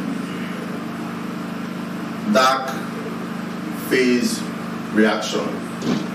This is the light phase reaction. What happened in the dark phase reaction? The reaction takes place in the presence of enzymes and requires no light. The hydrogen atoms are added to carbon 4 oxide to form simple sugar. Other substances such as starch, fats, and oil and protein are then synthesized from this dark phase. So light phase reaction needs light, and that's why chlorophyll traps the light for all this to happen. But in dark phase reaction, you don't need what? Light. So this one, dark phase reaction, takes place in the presence of enzyme. Presence of what? Enzymes, and requires no light. Takes place in the presence of enzymes and does what? Requires no light. So the dark phase reaction does not require any light. The hydrogen atoms are added to carbon. So what happens here actually is that hydrogen atoms are added to this carbon 2, this carbon 4 oxide, in the presence of energy and enzyme to form what? Simple sugar, CH2O, and what? Water. This is known as simple sugar. This one is known as what? Simple sugar. So we have hydrogen atom reacting with carbon 4 oxide to form simple sugar. From this simple sugar, other things like starch can be synthesized. Is that clear? You can get starch, you can get fats and oil, and you can get also what? Proteins. So this is how plant gets most of these nutrients. You understand? From the synthesis that happened in the dark phase reaction. Is that clear? So this one happens in the presence of what? Enzyme, and what? Energy.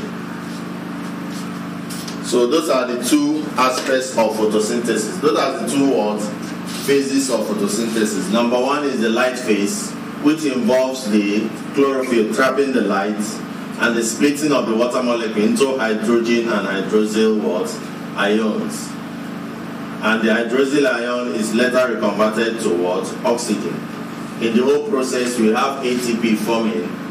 You understand? Giving you the overall reaction where you have oxygen reacting with carbon 4 oxide to form what? Glucose and what? Byproduct of oxygen. I mean, this is water with carbon 4 oxide in the presence of energy and chlorophyll to form glucose and what? Byproduct of oxygen. Is that clear? Whereas in dark phase, what we have is the reaction between carbon dioxide and what? Hydrogen atoms. Is that clear? To form simple sugar. This simple sugar can then be synthesized to produce what? Starch, fats and oil and what? Protein.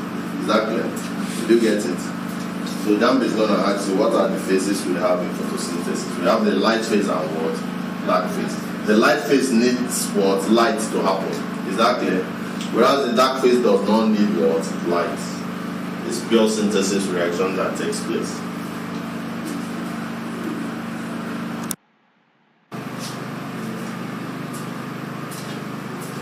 Yes, today we are going to be looking at animal nutrition. Animal nutrition. We say that nutrition is the way living things get food in order for them to supply energy, grow and repair worn out body parts. Is that not so? That's the essence of nutrition. To eat food in order to do what? Get energy, grow, and do what? Repair worn out parts. Is that not clear? That is the essence of feeding. That is the essence of nutrition. I will say that in the modes of nutrition, living things could be autotrophs or heterotrophs. Is that not so? Autotrophs are those ones that manufacture their food by themselves, whereas heterotrophs feed from the autotrophs. I will say that plants are heterotrophs. Is it not? And the particular mode that animals, we say that plants are autotrophs, whereas animals are what? Heterotrophs. And the particular mode of nutrition utilized by animal is holozoic. Is that not so? I would say under holozoic that holozoic could be carnivores, omnivores, or what? Herbivores. Now, animals depend either directly or indirectly on plants for food, as they cannot manufacture their own food. Is that a fact? Yes, it's only plants that can manufacture their food. It's not all plants, though. Only green plants. Only green plants that can manufacture their food on their own. Is that not true? Through photosynthesis, right? Good. So, but there are also other autotrophs that don't use photosynthesis, right? That use things like chemosynthesis. For heterotrophs, animals are heterotrophs. They cannot manufacture their own food. They depend directly or indirectly on what? Plants. They are referred to as heterotrophs and exhibit holozoic mode of what? Nutrition. Classes or sources of food substances. Classes and sources of food substances. Who can tell me the classes of food we have? How many classes of food do we have? 6 classes. What are they? Carbohydrates, proteins, vitamins, lipids. Lipids is another word for fats and oil. Yes. Then water and mineral salts. Those are the 6 classes of food, aren't they? So whenever you consume food, you're either consuming any of them or all of them or some of them, isn't it?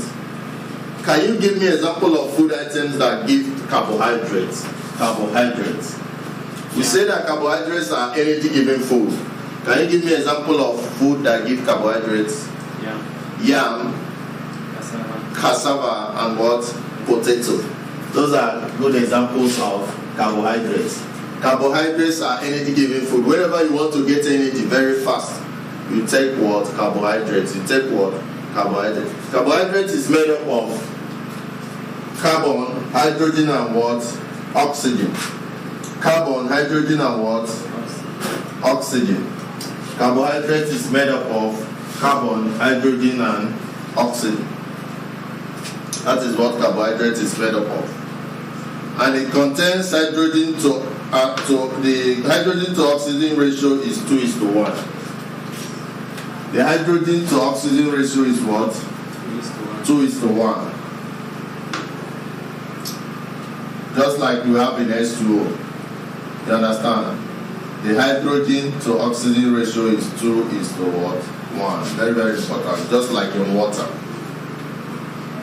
And the general formula for carbohydrate is CXH2OY. CXH2OY. This is the what? This is the what? General formula for carbohydrate, CXH2OY. Is that clear? Is that clear? Now, we have types of carbohydrates. We have what? Types of carbohydrates. Who can tell me the types of carbohydrates we have? We have the what? We have number one, the monosaccharides. That's number one. Number two is the what?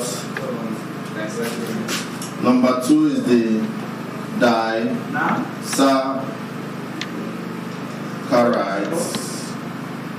The monosaccharides. And number three is the what? Number three is the polysaccharides. So these are the types of carbohydrates we have. Now, we say that monosaccharides are referred to as the reducing of simple sugar. These are referred to as the what? Reducing or simple what? Sugar. Is that clear? Example is fructose and glucose. Example is what? Fructose and what? Glucose. So that your glucose that you eat is known as a what? Monosaccharide. The formula is 66819O. Formula here is what? 66H19 or what's times 219?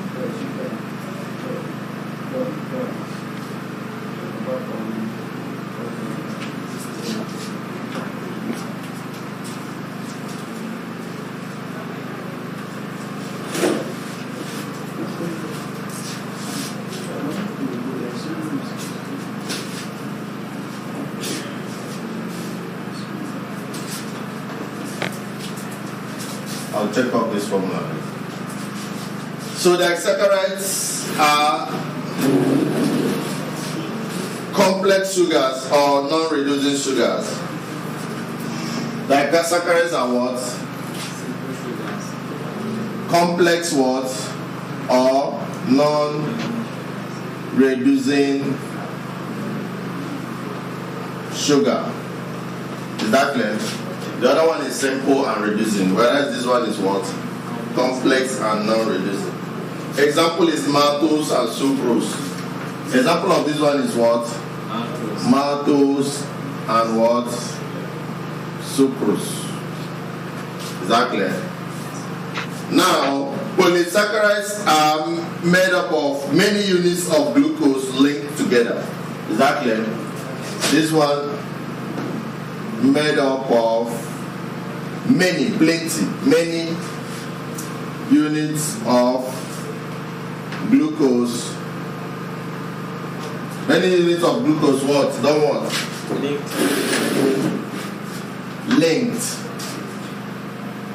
Linked together gives us polysaccharide. Is that clear? Example is starch and cellulose. Examples are what? Starch and what? Cellulose. So whenever you hear starch, this food is giving me starch. Know that they are talking about carbohydrates. Is that not clear? Uses of carbohydrates. What are the uses of carbohydrates? What can we use carbohydrates for? Uses of carbohydrates. can tell me what we can use carbohydrates for? It provides energy. Number one is that carbohydrate does what? Provides energy. Number two, what else does it do? It is used to build certain body parts, e.g. exoskeleton in arthropods. It is used to do what?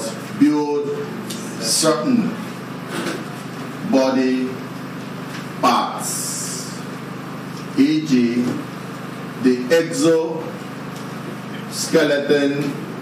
of arthropods is built using carbohydrates. Number three, components of mucus, which is a lubricant in our body. Carbohydrate serves as what? Components of what? Mucus, which does what?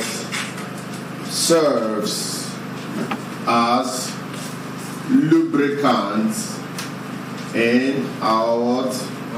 Body. So that is another good function of carbohydrates. Now we look at another class of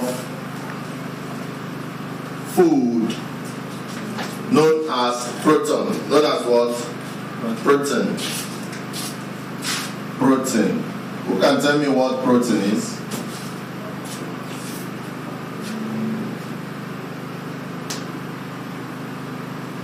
Who can tell me what protein does to the body? Protein is that class of food that is used for the growth of the body, tissues, and repair of worn-out parts. I hope you know. So what are the sources of protein? The egg white, lean meat, fish. You can get protein from the what? Egg whites, lean meat, and what? Fish. When you eat this food, you're eating protein. Is that clear? In addition to carbon, hydrogen, and oxygen, proteins contain nitrogen, phosphorus, and at times sulfur. Is that clear?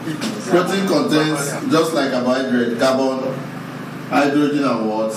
Oxygen. But also contains nitrogen, phosphorus, and what? Sulfur. So those are the things protein contain. They can also supply energy in the absence of carbohydrates and fats. Is that clear? Protein can as well supply energy in the absence of what? Carbohydrates and fats, which are the main suppliers of energy. The main suppliers of energy to the body are carbohydrates and what? Fats. But if you don't have any of this, protein can also supply energy. Because protein is made up of carbon, hydrogen, and what? Oxygen. Is that clear? So this is done by the liver. So the liver can actually use protein to supply energy for us. So what are the uses of protein? What are the uses? Number one is that protein is used for the growth of young ones. Is that clear? Children, you need to be giving them plenty of protein so that they can grow. So protein is used in the what? Growth of young ones. Number two is that it is used for the repair of worn-out parts. It is used for the what? Repair of worn-out parts. Any part of your body that gets injured is bruised. You understand? Protein can help it to what? Repair. Is that clear? Number three, it helps reproduction. It helps what? Reproduction. If you want to be producing children, you have to be eating protein because it helps. Number four, it is used for production of hormones. It is used for what? The production of hormones. Protein is used in the production of hormone. You know, hormone performs several functions in our body. And finally, it is used for tissue and cell formation. Bodybuilding. That's what protein does. That's one of the basic functions, to build the body, the tissues, and the cells in the body. Is that clear? Is that clear? Now we look at fats and oil. We look at what? Fats and oil. What are fats and oil? Fats and oil are also called lipids. They are also called what? Lipids. They contain carbon, hydrogen, and what? Oxygen. Just like carbohydrates. You see? That's why it is majorly fats and oil and carbohydrate that gives us what? Energy. Because they are made up of carbon, hydrogen, and oxygen. But of low oxygen ratio, they have lower oxygen. They contain more calories of energy than carbohydrates, which are not as readily available. The energy of carbohydrates is readily available. You understand? Unlike that of fats and oil. They help in insulation of the body.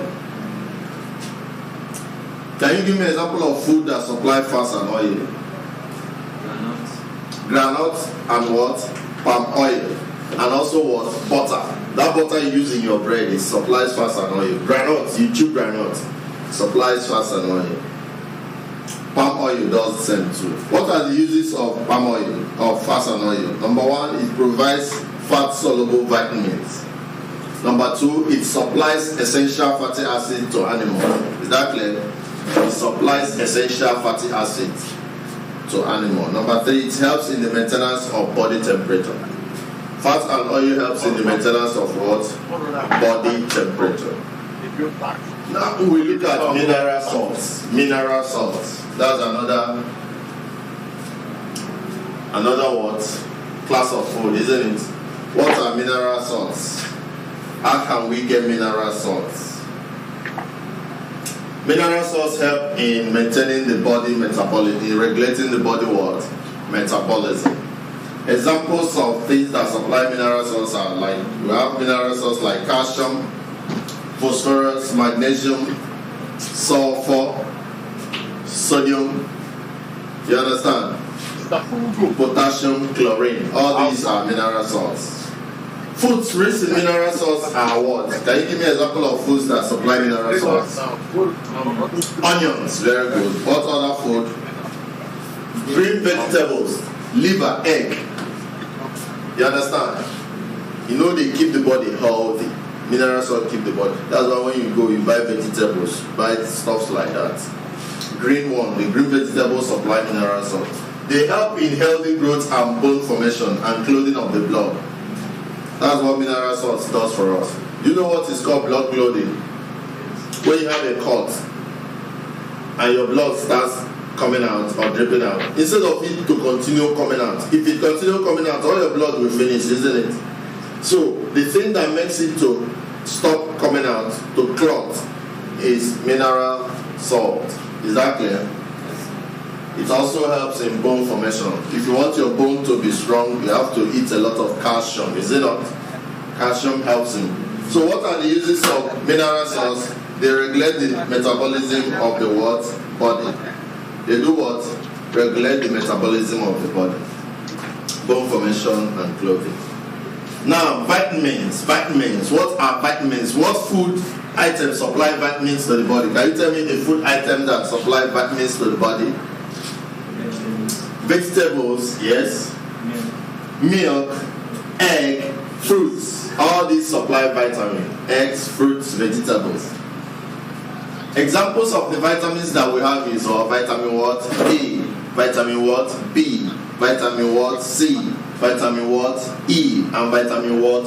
K. Those are the vitamins. They are required in small quantities and are known to maintain a healthy living. Vitamin D can be synthesized by mild sunlight. Do you know that kind of sunlight that comes early morning? It gives vitamin what? D.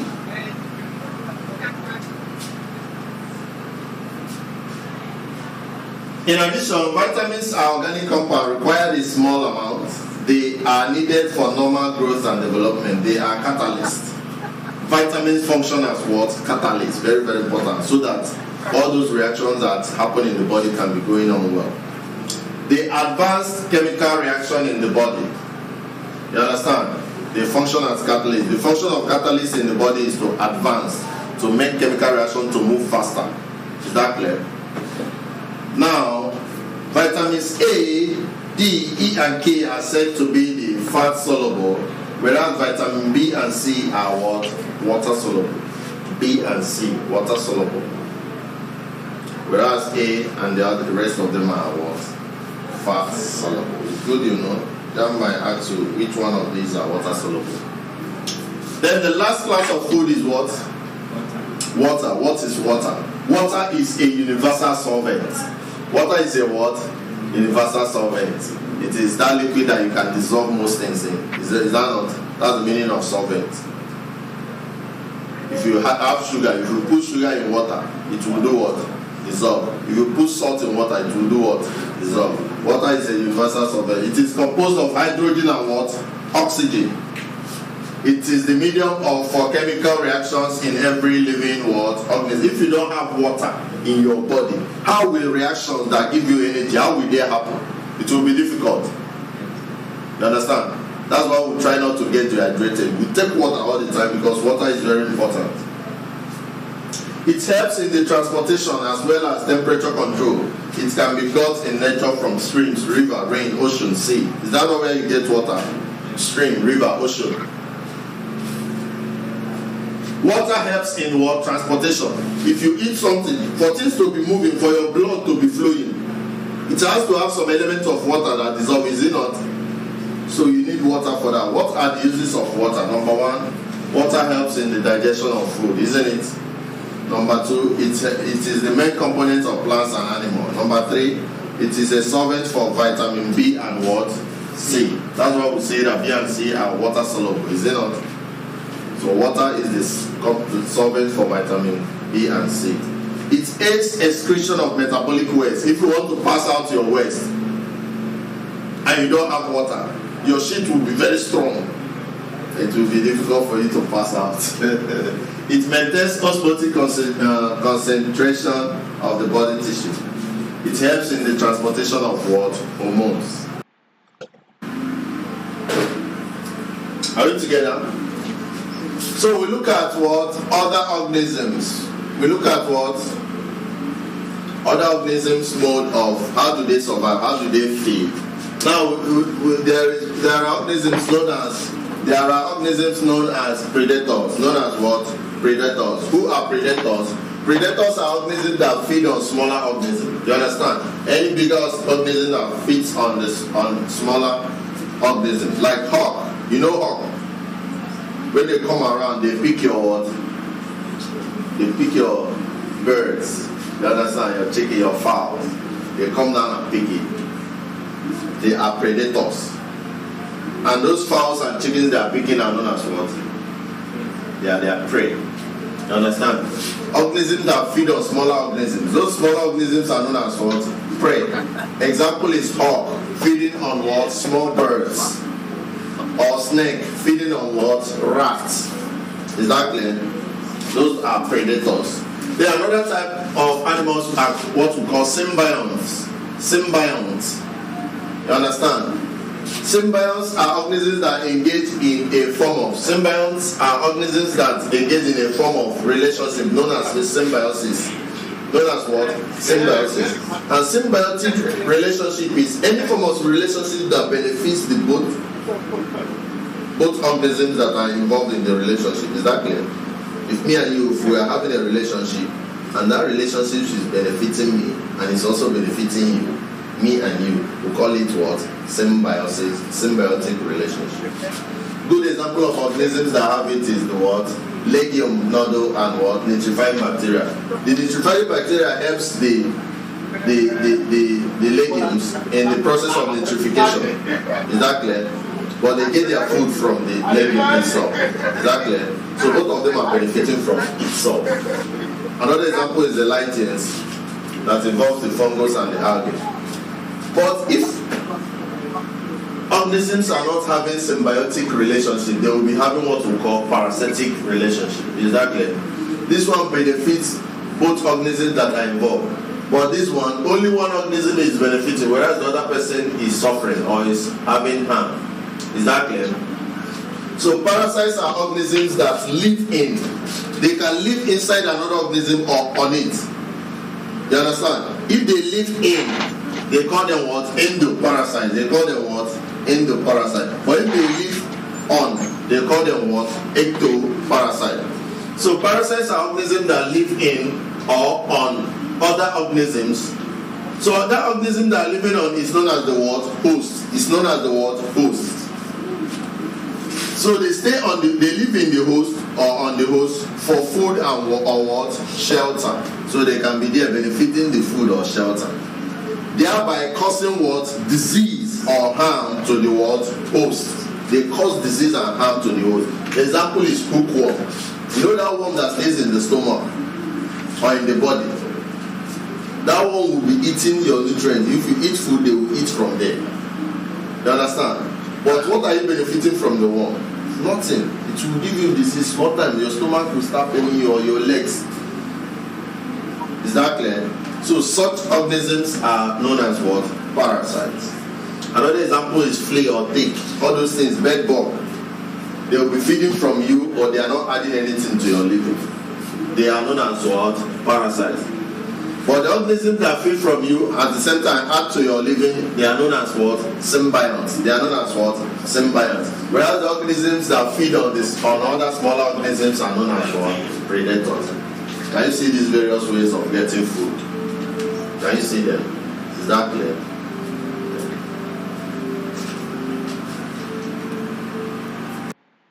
So those are the functions of water.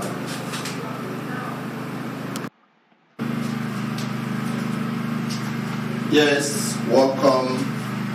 Today we are starting a new topic known as transport system. Known as what? Transport system. We said in biology that we have 4 levels of life. 4 levels, isn't it? Number 1 is the cell. Number 1 is the what? Cell. Number 2 is the tissue. Number 2 is the what? Tissue. Number 3 is the organ. Number 3 is the what? Organ. And number 4 is the what? System. Each of these units of life, or each of these stages of life, or each of these complexity in life can exist. You understand? You have some animals that are and plants that are existing in cell level. Give me an example. Amoeba. You understand? They are existing in cell level. You understand? Then we have some tissues in the body. Give me an example. There are tissues in the body, isn't it? The bone tissue and some other tissues in the body, isn't it? Then there are some what? Organs. What are the organs? Give me an example. When tissues come together, they form organs, you know. The organ for eye is what? The organ for seeing is what? So this is an organ, isn't it? This is another organ. What's this organ responsible for? How is this organ responsible for? Testing, isn't it? So those are organs. Now, when organs come together, you get what we call what? You get what we call what? System. And what are the systems in the body? Digestive system, transportation system, respiratory system. There are plenty of systems, isn't it? So today we are going to pick out one of those systems, and one of those systems is what? Transport system, transportation system. It's not like the transport that you drive from Abuja to Kano, is it? It's inside the body. How the blood is flowing. The blood is transporting, isn't it? It flows. When you took something on your skin now, you see blood coming out. That means that blood was flowing inside something that you now caught and you now start coming out, isn't it? So that is what we call transportation. So when the blood is transporting, it's carrying something. It's carrying maybe oxygen or food from one part of the body to the part that needs it. Is that clear? That is transport system. So by way of that, we'll now say that the movement of substances from one part of the body of an organism to the other part, it stands what? Transportation. It stands what? Transportation. So that's what is transportation in biology. It's different from the transportation in real life, isn't it? Like driving from Kano to Enugu. This one is simply the word movement of what? Substances from one part of the body to the what? Another. Is that clear? Now, we say that materials such as carbon dioxide, what are those materials that move? What are those materials that move from one place of the body to the other? What are they? They are materials like what? Carbon dioxide, oxygen, nutrients, and digested what? Food. So these materials need to be what? Transported Also, our waste products. You need to transport the waste, isn't it, from the body so that you can remove it from the body, isn't it? Also, our what waste products, hormones, urea, salt, and what antibodies. All these things need to be transported. Is that clear? Now, and then somebody will now ask you, what are the needs for transportation? Why would you want to transport? Number one, transportation is necessary in order to ensure that materials are carried from one part of the body to the what? From one part where they are produced or obtained to the part where they are what? Used or removed. Is that clear? If you have physics in your stomach, you need to take it down so that it will go out. Is it not? Is it not? You have urea in your system. You need to get it to the bladder back so that it can do what? Go out. Then if you have oxygen here and your brain needs oxygen, you know that your brain needs oxygen. It has to be transported to your brain. If your brain is not getting enough oxygen, what will you do? You might faint and collapse. Is it not? So you need oxygen. Then carbon dioxide needs to come out. Is it not? It needs to be transported so that it will do what? Come out. So can you see those things that need to be transported? So you transport from where they are produced to where they are needed. Is it not? Good. So what are the other reasons why we transport? We mentioned one, isn't it? Number two is that small organisms with large surface area, right along. Small organisms with large surface area to volume ratio. Employ simple process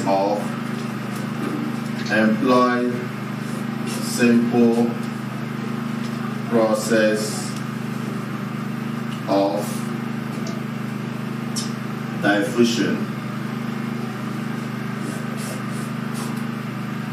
Is that clear? For the movement of materials in and out of them. For the movement of materials in and out of them. Also, we have that in this number 3, multicell. In multicellular organisms, diffusion is inadequate.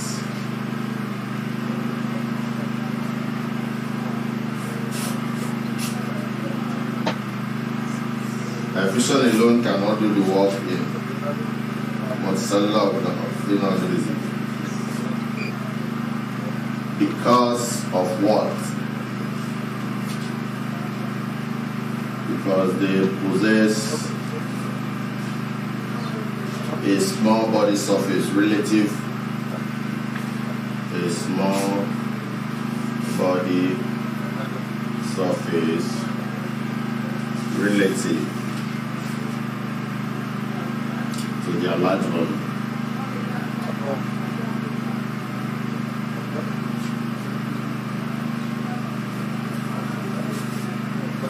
This is because large quantities of nutrients and materials have to be transported over long distance within the body.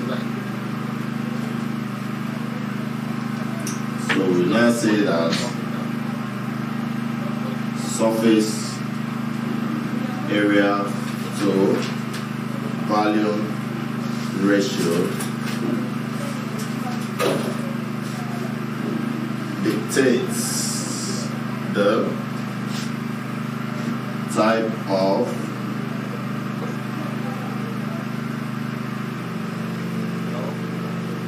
transport that will take place in an organism.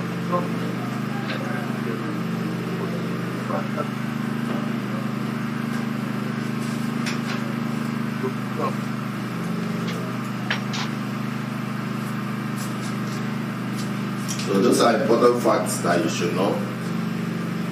That is why we have transport system.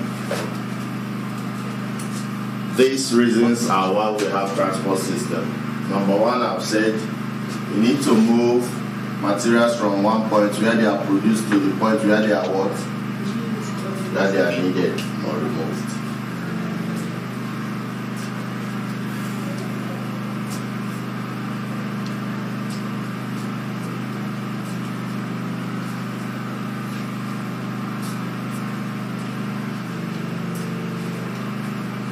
Are we together on this?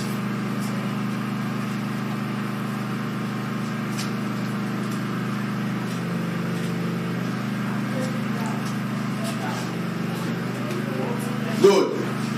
So we say that the first need, the first reason why there has to be transportation in the body is that materials has to be moved from where they are produced to where they are needed, isn't it? Then secondly, small organisms, like, who can give me an example of a small organism? You know the one, who can tell me the one that looks like this? Which one looks like this? Para what? Paramecium, isn't it? Which one looks like this?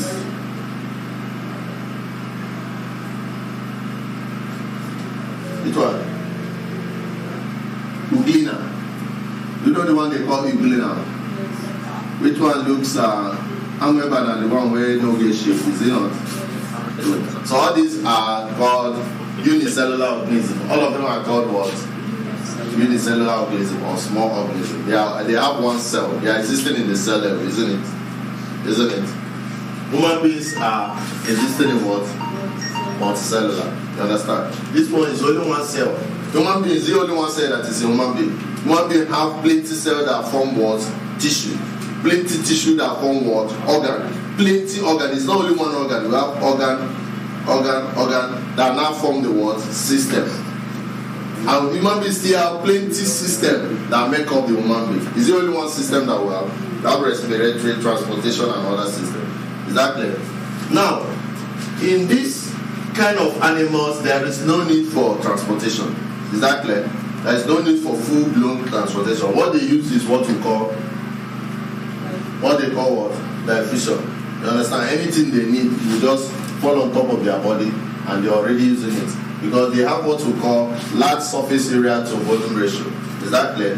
Their volume is very small, but their area is what? Big. You understand? But for us that are human beings, our volume is big compared to our surface area. So we need something that will not transport those things. You understand? So we need extensive transportation. Is that clear? So these small organisms, they don't need full-blown transportation system. You understand? They use just simple diffusion. If they need oxygen, oxygen that is in the sky will just fall on their body. It's already okay for them. Do they need veins and arteries to be transporting the blood? Do they need it? They don't need it because their body is open there. So that's why we say small organisms with large surface area to volume ratio employ simple processes of what? Diffusion for the movement of materials in and out of them. Is that clear? Now, multicellular organisms like us, you understand? Diffusion is what?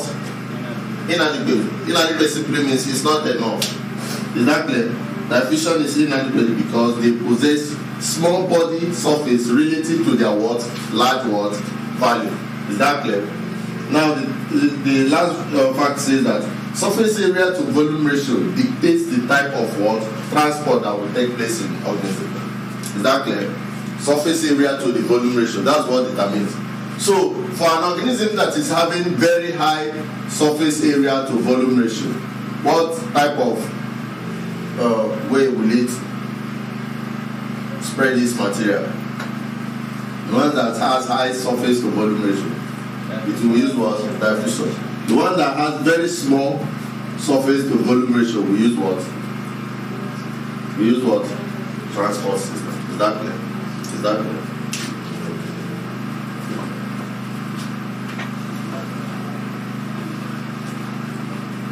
So now we are going to look at advantages of transportation.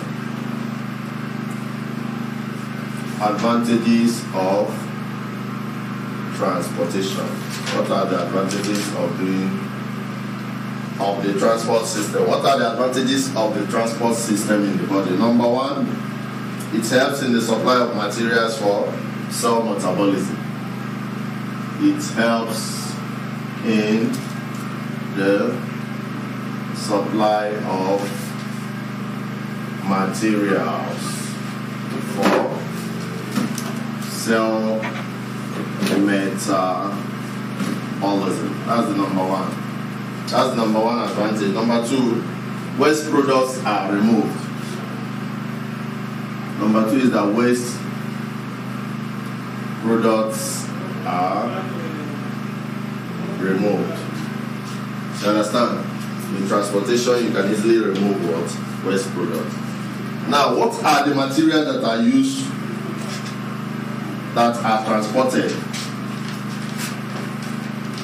Materials for transportation. So JAMB will ask you, which of the following materials is not transported in organisms?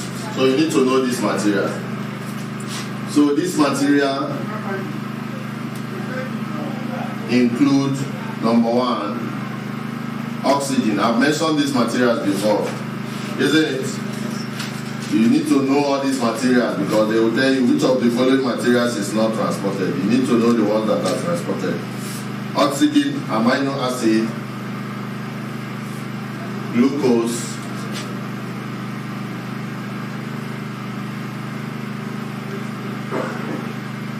fatty acid, and glycerol,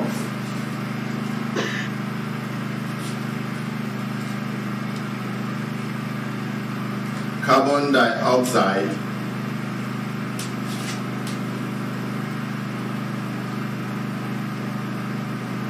nitrogenous waste, water, hormones,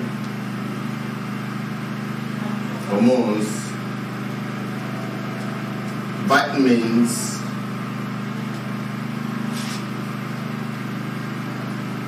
antioxidants, and inorganic salts. So these are the materials that you transport. Is that clear? Now, media of transportation. What do you use in doing this transportation? Media of what? Transportation. What are the things that carry these things to travel?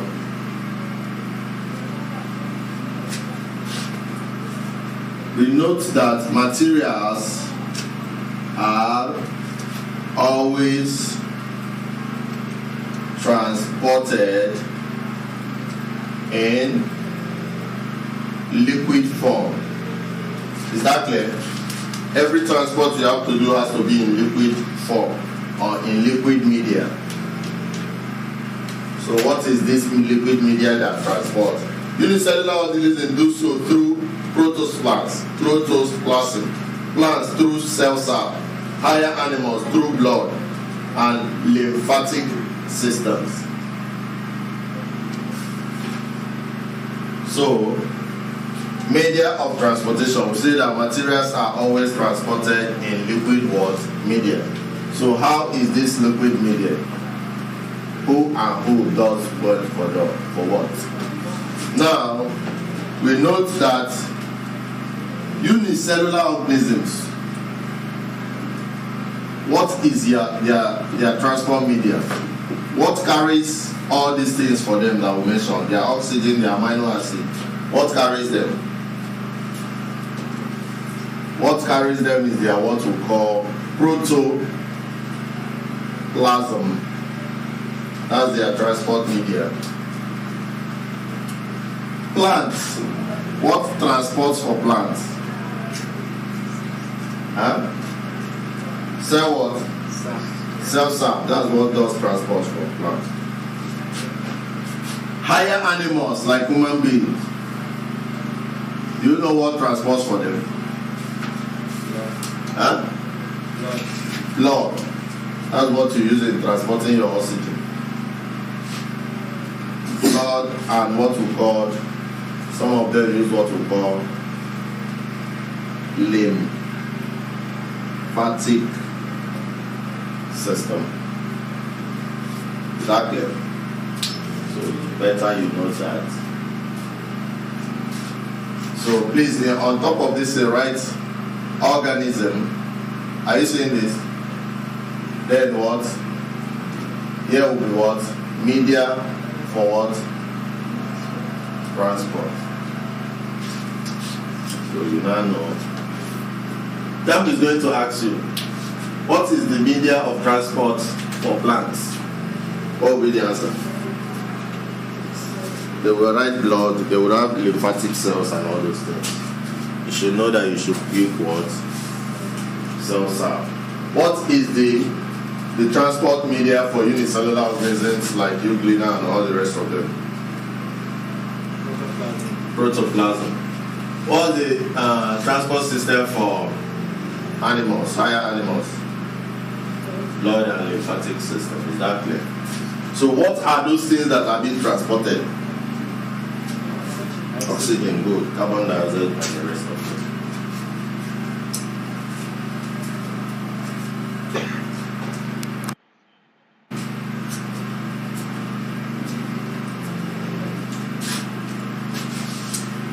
Yes, welcome. Today we are going to be looking at the circulatory system. Circulatory system or mammalian circulatory system or what? Mammalia. What do you mean by mammalian? Mammals, isn't it? Circulation in mammals. Now, we say that in higher organisms, in higher animals, and we know that a very good example of higher animal is what? Mammals. What is the medium for transportation? Blood, isn't it? Blood. To transport oxygen from where oxygen is produced to other parts of the body like the brain, the legs and everywhere. You understand? You need to transport it using the what? Using the what? Blood. Is that clear? So now we say that in all vertebrates, blood is red. What is the color of your blood when it comes out? Red, isn't it? So we are having red blood. But other things have blood that are not red. Now we see, in all vertebrates, blood is what? Red in color. But it could be what? Green, brown, or what? Colorless in invertebrates. Is that clear? You know that mammals, you know that there are vertebrates and invertebrates, isn't it? Vertebrates are those ones that have what? They have what? Backbone. Isn't it? The ones that don't have are known as what? Invertebrates. So it's telling us that the ones that have backbone, that their blood is normally what? Their blood is normally what? Red. The ones that don't have, their blood could be what color? Is that clear? Circulatory system is the system that ensures that blood flows around our body. Is it not? Through the arteries and veins. Through the arteries and what? The heart is where most job is done. Is that clear? So one of the vessels carry blood to the what? Heart, whereas the other one carry blood what? Out from the heart. You are going to find out the vessel, whether it is the artery or the what? Whether it is the artery or the what? So this circulatory system that is made up of the heart and the blood vessels. Whenever you hear circulatory system, you know we are talking about the what? The heart, the blood vessels, and the blood itself, isn't it? Now, this circulatory system could be closed or what? Open. It could be what? Closed or open. How do you know a closed or open system? The closed system is made up of the blood, which has no contact, which has no what? Direct contact with the body cells. That is, the blood is confined in the what? Blood vessels. Is that clear? In human beings, where do the blood flow? Yeah, those are the blood vessels, isn't it? Good. But we have another case where we call the what? Open system. In open system, blood vessels end up in blood what? Spaces, known as what? Hemocles. You understand? So whenever you have blood vessel ending up in what we call blood space or hemocule, then we know we are having what kind of system? Open system. Blood comes out into the hemocles and then flows over body cells, tissues, and organs directly before it returns to the what? Heart. Understand? So when such thing happens, you know we are talking about open system. But when you have the blood flowing inside the what? Only the blood vessels, you know we have what we call what? Exactly. So now, before we go on to draw the circulatory system, we are going to look at these blood vessels. We are going to look at the what? We are going to look at the what? Blood vessels. These blood vessels. And I told us that the blood vessels that we have the what? Arteries and what?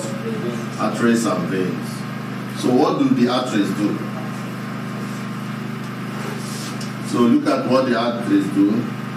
Arteries, they are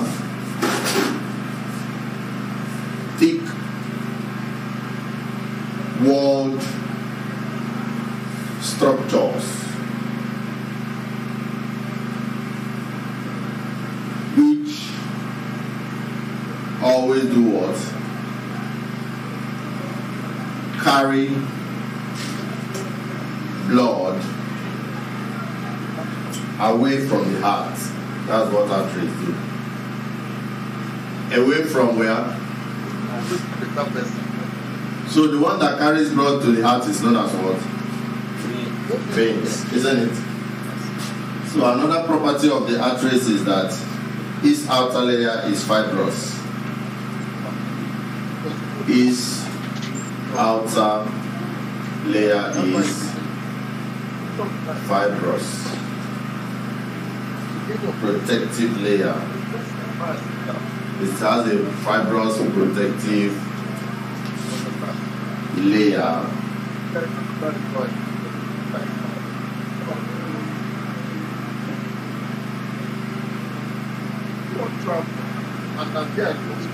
And you should also know that there are no valves in the artery except near the heart. There are no valves in the artery except near the heart.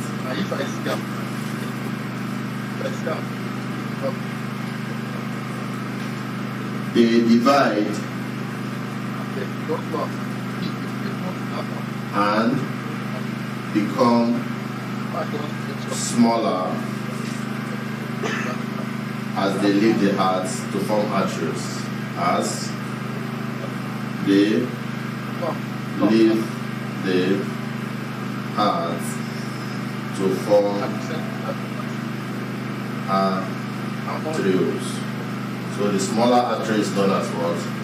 Arterioles.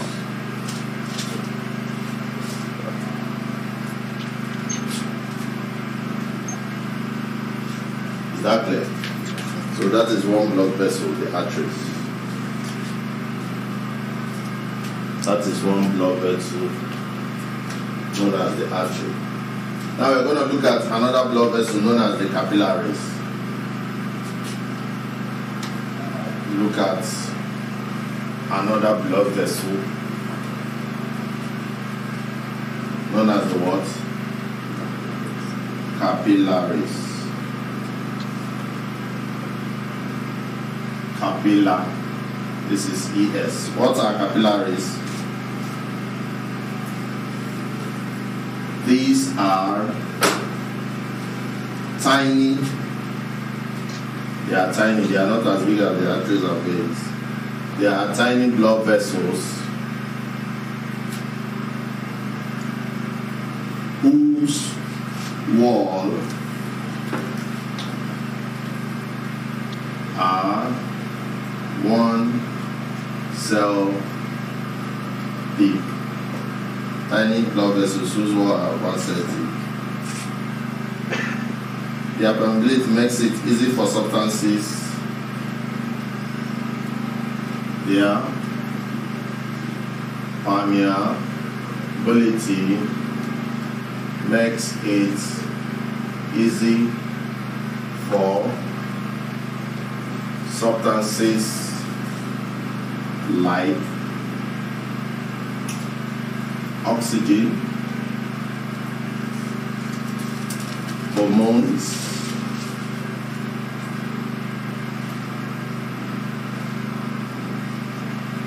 carbon dioxide,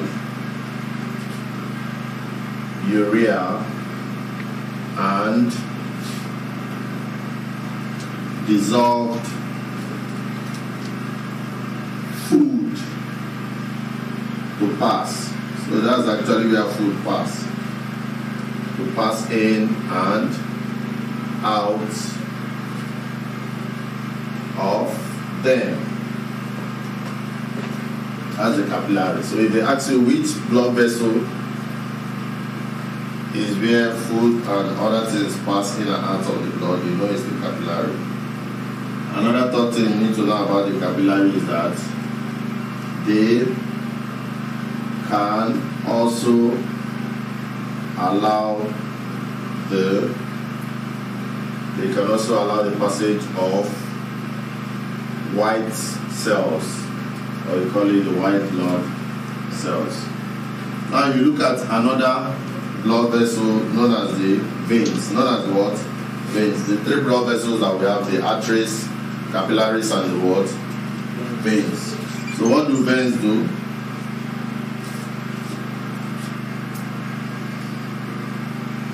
Veins are known to carry what? To carry blood to the what? Heart. You said that arteries carry blood away from the heart, is it not? The veins carry the blood to the heart.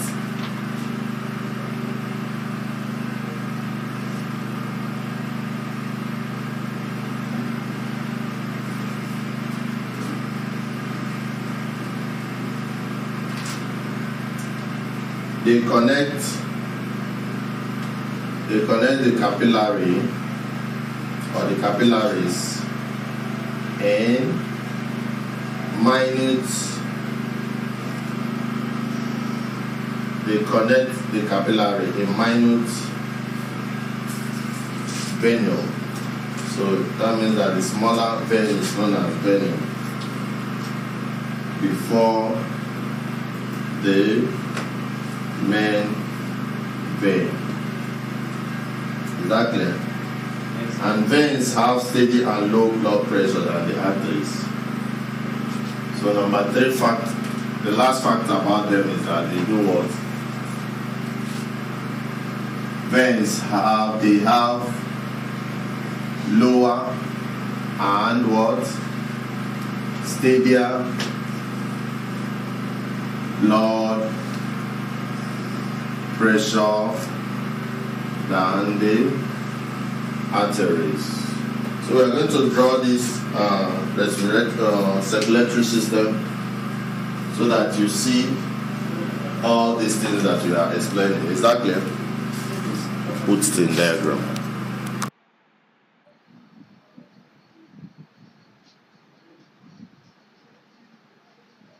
Yes, hello, welcome. Today we are going to be looking at respiration. We are going to be looking at what? Respiration. The act of taking in what? Air. Taking in what? Air. You understand? During respiration, animals or human beings or living things take in what? Air. In order to supply oxygen. You know oxygen is one of the components of air. They take in oxygen so as to burn the glucose or the starch inside them. You understand? And when this glucose or starch is burnt or oxidized, energy is produced. What is produced? Then you give out what? Carbon dioxide. You breathe out what? So that process of taking in oxygen or air to burn the food that we've eaten to produce energy and give out carbon dioxide is known as what? Respiration. It's known as what? Respiration. Is that clear? So we can say that respiration is the process by which glucose is what? Oxidized. Glucose is one component of our food. It's one component of our what? Carbohydrate. The end point of carbohydrate is glucose. So when this glucose is oxidized, in order to release what? Energy. As well as what? Water and carbon what? Carbon dioxide. These are the end products of what? Respiration. So this is glucose. So when you breathe in your air supplies what? Oxygen. Oxygen oxidizes the glucose to give us what? Carbon dioxide and water, and also what? Energy. What do you use this energy to do? Energy in form of ATP. That's the energy I am using to talk now. You understand? If I don't have energy, can I talk? Can I walk? Can I dance? Can I teach you? I have to have energy. So how can I have this energy? When I go and eat food, you understand? During digestion, my food, the carbohydrate I've eaten will be turned toward glucose. So now when I go and breathe, when I breathe through respiration, that glucose inside my body will do what? Will oxidize and produce what? Energy, so that I can do things. So without respiration, you cannot have what? Energy. So you need respiration to have energy. Is that clear? So when they ask you what respiration is not just taking in oxygen and breathing out carbohydrate. It involves the what? Oxidizing of what? Glucose to produce what? Energy. That's the whole essence of respiration. Oxidizing glucose to produce what? Energy. Is that clear? Do you understand it? Yes. So we say that respiration is the process by which glucose is oxidized in order to release what? Energy, as well as what? Water and what? Carbon dioxide. So this is the equation of respiration. Can you see the equation of respiration? Yes. This is what? Glucose. This is what? Glucose. And this is what? Oxygen. And what supplies this oxygen? What supplies it? Air. You understand? So when there is oxidation of glucose, you produce what? Energy. Then the byproducts are what? Carbon dioxide and what? Water. So it involves breathing in air that supplies what? The oxygen. While breathing out what? Carbon dioxide, which is what? One of the what? Byproduct of what? Respiration. JAMB will ask you, which of the following is a byproduct of respiration? They will say sulfur, carbon dioxide, potassium, oxygen. What would be the answer? Carbon dioxide. That is the byproduct of what? And you are supposed to know this equation. They will write this equation and say, which equation is this? You should know that it's what? Respiration equation. Now, this occurs inside tiny organelle called what? Mitochondria. You understand? The burning of glucose to produce oxygen during respiration happens where? Where does it happen in the cell? Inside the what? Mitochondria. Inside the what? Mitochondria. Uses of energy released during respiration. What are the things you can use energy that you release during respiration to do? Dancing. This is mechanical action. This is what? So mechanical energy that is released for the movement of the what? Organism. Understand? You use the energy to move. Mechanical movement. You understand? Sound energy for animals that make noise. If they don't eat food, they cannot be able to make noise. You see all those animals making noise. They're using energy to do what? Make the noise. Electrical energy for defense are seen in catfish. There's one fish that they call catfish. When you touch it, it will shock you. Because it has electrical energy. That energy can be supplied through what? Respiration. Through what? Respiration.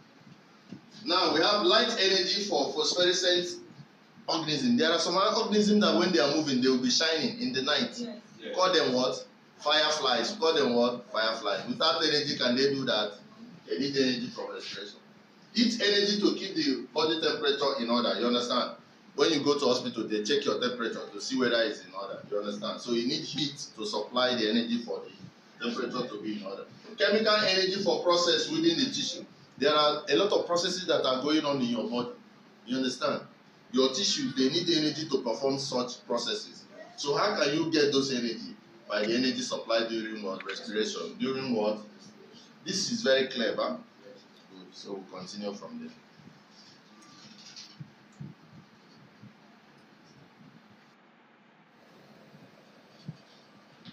Yes, we are going to be looking at two types of respiration that we have, the aerobic and what? Anaerobic respiration. The aerobic and what? Anaerobic respiration. Two types of respiration are aerobic respiration and anaerobic respiration. One needs oxygen. One needs what? The other one is absence of oxygen. The other one does not need oxygen. You understand? That's how you know these two types of respiration. One needs oxygen and the other one does not need what? Aerobic respiration happens in the presence of oxygen. Anaerobic respiration happens in the absence of what? Oxygen. So what happens in aerobic respiration? Here, food substrate glucose. I told you that respiration simply means burning glucose to form energy. Right? So here, food substrate, in bracket glucose, is broken down in the presence of what? Oxygen. Very, very important. To release what? Carbon dioxide, water, and what? Energy. And this is the equation. Glucose plus oxygen to give carbon dioxide, water, and what? Energy. The second stage of anaerobic respiration involves the composition of two molecules of what? ATP to supply energy, and it is controlled by many enzymes to form NADH. You understand? Anaerobic respiration here, food substances are broken down into what? Carbon dioxide and what? Alkanol. And what? Alkanol. In the absence of what? Oxygen. And it's also called what? Fermentation. Fermentation, you understand? Your wine ferment. All fermentation, all those things happen in the absence of what? Oxygen. And this is the question. Glucose giving what? Alcohol and what? Carbon dioxide and little energy as well. You understand? So take note of these two types of respiration. One that occurs in the presence of oxygen and the other one in the absence of what? Oxygen. Is that clear?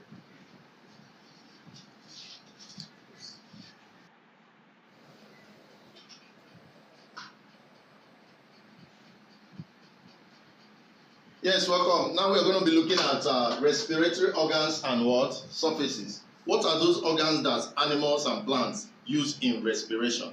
JAMB is going to ask you, which of the following is not a respiratory organ of flowering plants? And they are going to write stomata, lenticels, root hair cell, and lungs. Which one will be the answer? Lungs, because lungs are no respiratory organs for what? Flowering plants. Lung is the respiratory system for animals such as what? Mammals, human being. Like me and you, we are using the lungs for what? Respiration. Elves, birds, all these birds that are flying, they are using what? Lungs for respiration. Reptiles, lizard, all of them, all those reptiles, they are using also lungs. So those are the ones that are using what? Lungs. But flowering plants are using what? Stomata, lenticels, and what? Root hair cells. So very, very important. You need to know the what? Respiratory organ or what? Surface for what? All the different kinds of animals. You find out that most terrestrial animals, what are terrestrial animals? Animals that live on land, terrestrial animals, most of them are using lungs. You can see that, but the aquatic animals, they are using their what? Skin and gills. You understand? Let's say example, tadpoles, fishes. You know fish that swim in water. What do they use? They use what we call gills. Gills. That thing are the size of the fish when you are killing the fish. You understand? That's what they use in respiration. So they use what? Gills, and they are aquatic. They stay in water. Earthworm, frogs, and toads. They use their what? Mouth. They also use their what? Skin, and use their what? Lungs. And they are what? Either aquatic or what? Terrestrial or must be. They can move between. So earthworm, frogs, and toads use mouth, skin, and what? Lungs. Is that clear? Anthropods are insects. Anthropods are what? Insects. What do they use for respiration? They use their trachea what? System. Insects use their trachea system. Insects use their what? Trachea system to respirate. Now we talk about arachnids. Arachnids are spiders. Arachnids are what? Spiders. What do spiders use for respiration? They use lung books. They use what? Lung books. Then unicellular organisms are organisms that are made up of one cell. They are very small. They are microscopic. You can only see them using microscope. What do those ones use for respiration? Mostly they are aquatic. They use cell membrane or what? Body surface. Example of those unicellular organisms are what? Amoeba and what? Paramecium. Amoeba and what? Paramecium. This is A. Amoeba and what? Paramecium. Both of them use what? Cell membrane or what? Body surface, because they are very small. So they use the whole of the cell membrane, body surface, to do what? Respirate. So very, very important. This is what JAMB will ask you this question. They will ask you, which of the following respiratory organ or surface is used by arachnids or spiders? Is used by spiders. They are going to give you lungs, they will give you tracheal system, they will give you gills, and they will give you lung books. What is the answer? Lung books. That's what spiders use. You understand? Reptiles use lungs. Birds use lungs. Mammals like man use lungs. Anthropods like insects, they use what? Tracheal system. Earthworms, frogs and toads use mouth, skin and what? Lungs. Tadpoles, fishes, mollusks, crustaceans, all those sea animals, they use what? Gills. You understand? Sea animals mostly they use gills. Unicellular organisms like amoeba and paramecium use what? Cell membrane or what? Body surface. Mammals like human being use what? Lungs. Flowering animals use what? Stomata, lenticels and what? Root hair cells. You understand? So the place they are staying affects what they are using for respiration. The ones that are living on the land, terrestrial animals, most of them are using lungs. You understand? Lung books. Whereas the ones in aquatic, most of them are using gills. What you understand? Their skin and mouth, and also very, very important, unicellular organisms. They use their what? Cell membrane and what? Body surface. You understand? So you need to learn about respiratory organs and surfaces. Very, very important. It's in the JAMB syllabus. JAMB syllabus, and they are bringing it, even in WAEC and NECO. Exactly. Okay.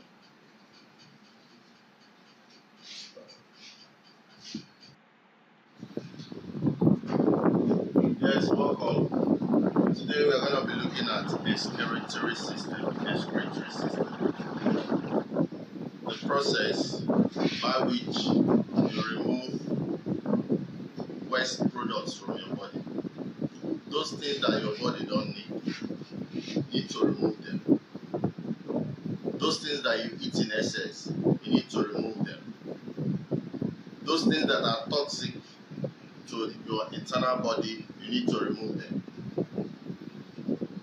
Those waste that your body produces during metabolic activities, you need to do what? Remove them, so that your body can maintain normal steady balance in order for the cells inside your body to perform effectively. Exactly. So the system that helps you to remove all these waste products is known as the what? Excretory system. It's known as the what?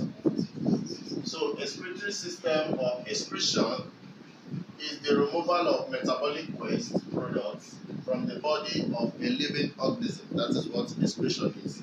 The removal of what? Metabolic waste products from the body of a living what? Organism. An example of living organism, me and you, is it not? Even plants. Plants and animals, they excrete. So when you say excrete or excretion, it simply means what? Removal of what? Metabolic waste. What is a metabolic waste? Metabolic waste are those byproducts that you produce when the body undergoes some functions, like respiration. When you respire, what is the waste that you produce when you do respiration? Carbon dioxide.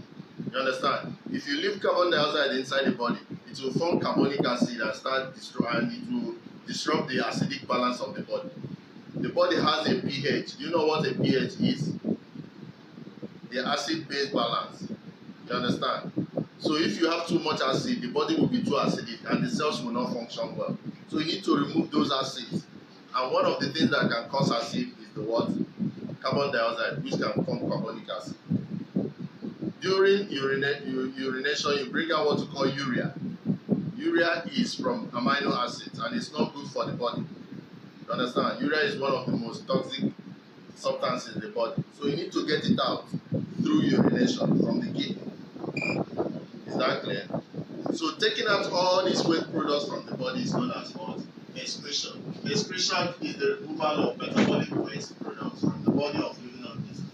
What are the sources of these waste products? From where can you get waste products? Number one, through the unwanted materials present in the food which are absorbed by the body. when you're eating now, do you know that there are some things that when you eat, if you want to defecate, you see them come out. They are not able to be dissolved. You understand? Those things are not supposed to be in your body. You understand? So that can constitute a waste product. Also, we have byproducts formed during metabolic processes of the body, which I have explained. Byproducts like carbon dioxide. Yes, so I was saying the waste products will be from unwanted materials present in the food which are absorbed by the body. It can also be from the byproducts formed during metabolic processes of the body. And I told us what metabolic processes of the body are. You understand? Like the products that we can get through that example is the urea, carbon dioxide, all those unwanted substances. Then thirdly is what? Excess food substance which cannot be what? Stored in the body. When you eat excessively, you understand? And the body has already absorbed the ones that it needs. The excess, you excrete them. Now, these waste products consist of carbon dioxide, urea, which is the most toxic substance and is done from what? Amino acid. Excess water. See, excess water is not needed. You need water in the body, but you don't need excess. So how do you get it out? When you urinate, is it not? Or when you sweat? Excess heat. Is excess heat good for the body? It's not. When you go to the hospital, if you're sick, they'll take your temperature. You understand? So see whether your body is producing excess heat. Naturally, the body has an internal temperature balance that it needs. So when the heat is too much, it has to be taken out. The removal of all these ensures balance in the what? Systems pH. That's the acid-base balance. Systems what? Temperature. Systems concentration of what? Solutes. And ensures the best balanced internal environment for cells in multicellular organisms to thrive, devoid of what? Toxic substances. So when you remove all these things, you will not have any toxic substance in your body. Your body will function very well. Your body temperature will be okay. You understand? Your body acid base level will be okay. Your body dissolved solute concentration will be okay. So you function very well as a normal human being. So you need to understand that excretion is what? The removal of metabolic waste products from the body of a living organism. And this metabolic waste can come from what? Unwanted material present in the food which are absorbed by the body, byproducts formed during metabolic processes of the body, excess food substance which cannot be stored in the body. You understand?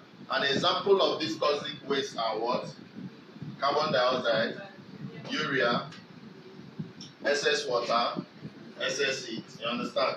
Take all of them out so that your body pH will be okay, your body temperature will be okay, your body concentration of solutes will be okay, and the cells in your body can work very effectively, devoid of any form of toxic materials. Is that clear?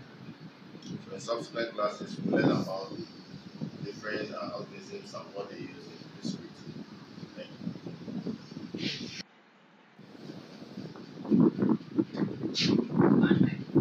Manual. Yes, we're going to be looking at the excretory organs or structures of the various organisms and the kind of waste product that they give out. Exactly. JAMB is going to ask you, which of the following is not a waste product of plants? They will give gum, tannins, alkaloids, mucilage, lipids, and urea. Which one will be the answer? Urea, because urea is not an excretory product for plants. The T is for vertebrates. Can you see urea here? T is for vertebrates. Protozoa, do they excrete urea? Flatworms, do they excrete urea? So urea is for what? Vertebrates. You understand? That is the question. That is how the questions are going to come from JAMB. Which of the following is the excretory structure or organ for flatworm? They will give you nephridia, contractile vacuole, and kidney, and also flex cells. What is the answer? What is the answer? Which of the following is the excretory organ or structure for flat wall. They will give you nephridia, Mappia tubo, contractile vacuole, and phlegm cell. What is the answer? Phlegm cell. All the notes I'm giving you, make sure you're reading them. Those are the places where the exams are going to come out from. So make sure you pay adequate attention. So today we're going to be looking at organisms, excretory structures, and what? Products. Excretory structure simply means where the waste is coming out from. You understand? The organ in the body that enables the waste to come out. Facebook not responding. I have closed down. Excretory structure is the organ that enables the what? The product, the waste product to come out. And waste product is the actual waste that is coming out.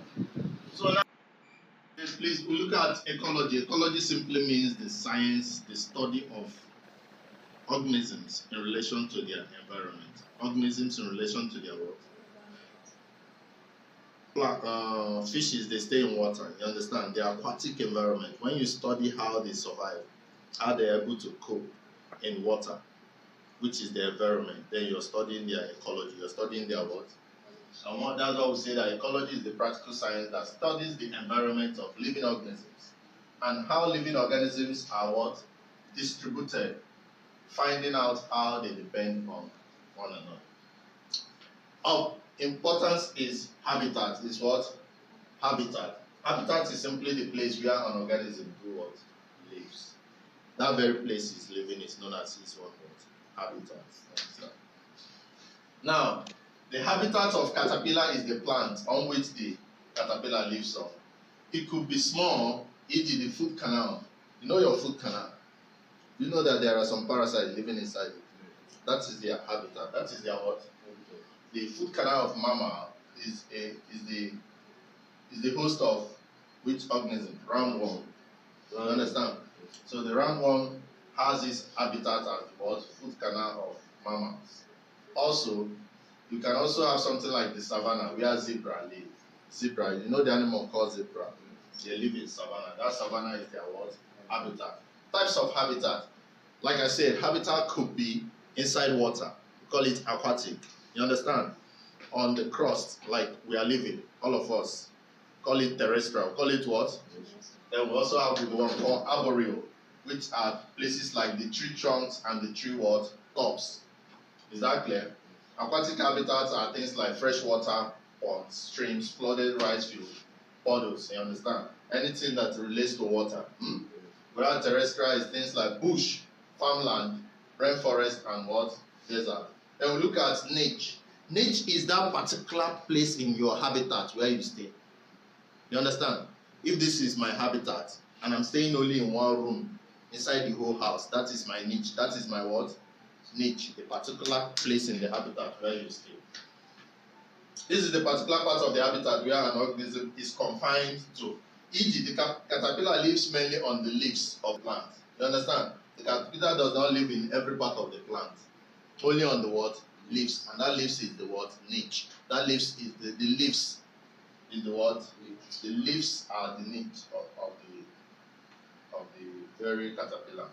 And that's where it feeds on. Exactly. Yes. Another animal known as aphid lives on the long shoot and sucks sap from it. Mostly, they stay in the niche where they can easily feed, where they can easily what? Feed from. Population, very, very important when studying ecology. Population are all organisms of the same kind living together in the same what? Habitat. If you go to water, you look at tilapia fish. You know, tilapia fishes, all of them are the same. Yes. So if you take all of them together, then you're talking about their what? Population. They must be animal of the same kind.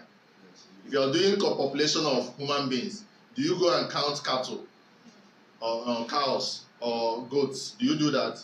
It's only human being, because it must be organisms of the same what? Kind. Organisms of the same what? So whenever you're talking about population, you're talking about organisms of the same kind. Unlike when you're talking about community. You understand? Community is different kinds of organisms brought together, staying in one geographical area. Is that clear? Whereas population is talking about organisms of the same kind. Are you noting the difference? Like example, when you talk about mango trees in a school compound, you're talking about population. of the mango trees in a school compound, you go and count them. Is that clear? Population of mango trees in a school compound. Population of tilapia fish in a stream, or population of swarm of bees in a tree. You understand? A particular tree, you're counting the numbers to know the population of bees there. You understand? It must be organism of the same what? Kind. Now you talk about community. Community is made up of all populations. Are you saying it? Living organisms that exist together in a habitat. So let's say the habitat is school compound. You understand? So what community are you talking about in a school compound? You're talking about other animals that are staying in that school compound, is it not? It mustn't be organisms of the same type. And that's what we'll talk about when we take example of a community is a freshwater pond community. In a freshwater, what do you see in freshwater? You're going to see microorganisms like algae inside it, is it not? You're going to see fishes, snail inside freshwater, is it not? And you're also going to see plants growing in the water. Haven't you seen floating plants when you go to the village? So that is a community. Both plants, animal, microorganisms. Is that clear? So basically, community is making up of different populations that are brought together. Is that clear? Do you understand this? Yes. So whenever you're talking about ecology, you're talking about organisms and their what? Organisms and their what? Habitat is the place where organisms are staying. Niche is that particular point in the habitat where the organism is staying. Is that clear? Types of habitats, we have the water, the ones in water known as aquatic, the ones on land known as what? Terrestrial, and the ones that stay on tree trunks and tops known as what? Arboreal. Is that clear? Population, talking about organisms of the same kind. Is that clear? Whereas community, talking about different populations brought together.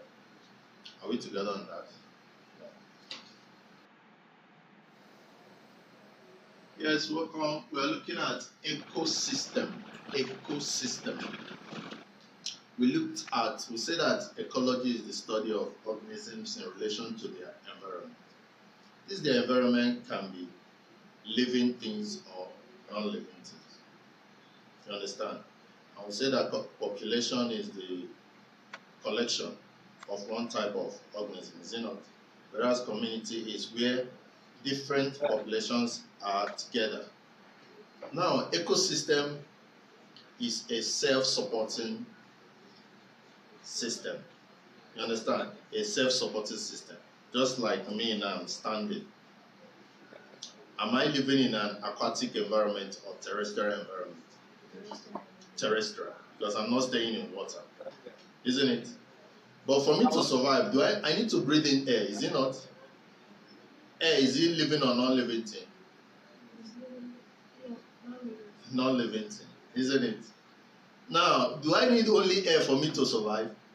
I need to drink water. Water, is it living or non-living thing? Do I need only air and water to survive? I need to eat food, isn't it? I need to rear cattle or goats or go and buy it from the market, is it not? In order to eat and survive. You understand? So the totality of everything that helps one living being to survive is known as his or our what? Ecosystem. It's known as his or our what? Food. It has to be self-supported. That will be what? I need water. I go to the stream and fetch water, isn't it? I need to eat. I need protein. I go harvest my beans, cook it and eat, isn't it? I need carbohydrate. I go fetch my what's it called? Maize. You understand? So all those things, they come together to be self-supporting. They come together to be what? And that's why we say that ecosystem is a self-supporting unit that is made up of living parts, isn't it? As well as what? Non-living parts. And these living parts could be what? Plants and animals, isn't it? You need to feed on plants and animals. Is it not what you feed on? Don't you need to feed on plants and animals? Yes. But is it only food that you need to survive? Don't you need to breathe in air and take in water? Non-living things. You also need them to survive, is it not? You need the temperature from the sun to survive too. Everywhere is very cold. Will you survive? You suffer from pneumonia, so you need totality of both living and non-living things for you to do what? Survive. And that is what we call what? Ecosystem is a self-supporting unit that is made up of living parts. And these living parts are known as what? Biotic factors. Examples are what? Plants and animals. And also non-living parts. Non-living parts are known as what? Abiotic factors. And examples are what? Water, soil where we grow our plant, is it not? Air that we breathe in, temperature to keep our environment warm, water current, turbidity, and the rest of them. Is that clear? Now we look at biomeans. We said that ecology could be aquatic or what? Terrestrial, is it not? Or even arboreal. Then we talk about when there is a large natural terrestrial ecosystem. Terrestrial is not aquatic, is it not? Terrestrial is on the land, is it not? When you have a large natural one, we call it what? Call it biomes. Example is the equatorial or tropical regions and temperate regions. Who can tell me where is equatorial regions are? Equatorial regions are those regions where the temperatures are high. Example is in Nigeria. Sub-Saharan Africa, all of them have high temperature. You understand? Temperate region are those regions where the temperatures are very low. Example is where? Where? Europe. When you go to Europe, the temperature there is. Do we have winter in Nigeria? No, sir. But we have it in Europe now. Yes, sir. Snow will start falling. Yes. They have very low temperature. Those people with very low temperature, we call them what? Temperate regions. Whereas the people with high temperature like us here, we call it what? Equatorial or tropical region. Is that clear? Yes, so those are the two major biomes that we have. Is that clear? Now we'll talk about climax community. I told us that community is made up of different populations. It's made up of what? Different populations. It could be human beings, it could be plants, it could be other animals. You understand? Now, if you have a population that have a community that have remained the same in its composition and size over a long period of time, we call it what? Climax community. When there is flooding, what happens to farmland? You can tell me what happens. Flooding. It will destroy the farmland, is it not? So the population there will be destroyed, is it not? If you have mainly an ogo, what will happen to those ogo? It will be destroyed. So the population will not stay for so long. But if there is nothing like flooding, nothing like fire, if there is fire outbreak in a farmland or in a place, what will happen? The population there will also be destroyed, is it not? But take an instance where there is nothing like that. The population will stay the same for a very long time. And you call such population what? You call such community what? Termites, because it has not been destroyed. It has stayed the same. The size has been the same. Nothing has destroyed some part of it. You understand? And the composition. Now, if you have a community that was made up of human beings, all of a sudden, there is earthquake there. Will human beings stay where there is earthquake? They will go. Another community will replace there, or another population. So that community will not be made up of the same kind again. It might not have other animals. Wildlife, is it not? Human being will do what? Move out. So we say that a community that remains the same in what? Composition. Composition means the type of population that is in that community. And size, that's numbers, isn't it? So once a community has remained the same in composition and size, over a long period of time, we call it what? Climax community. It is the maximum community that a given habitat can support. Example is a mature forest or grassland. Mature forest simply means forest that has been there for a very long time.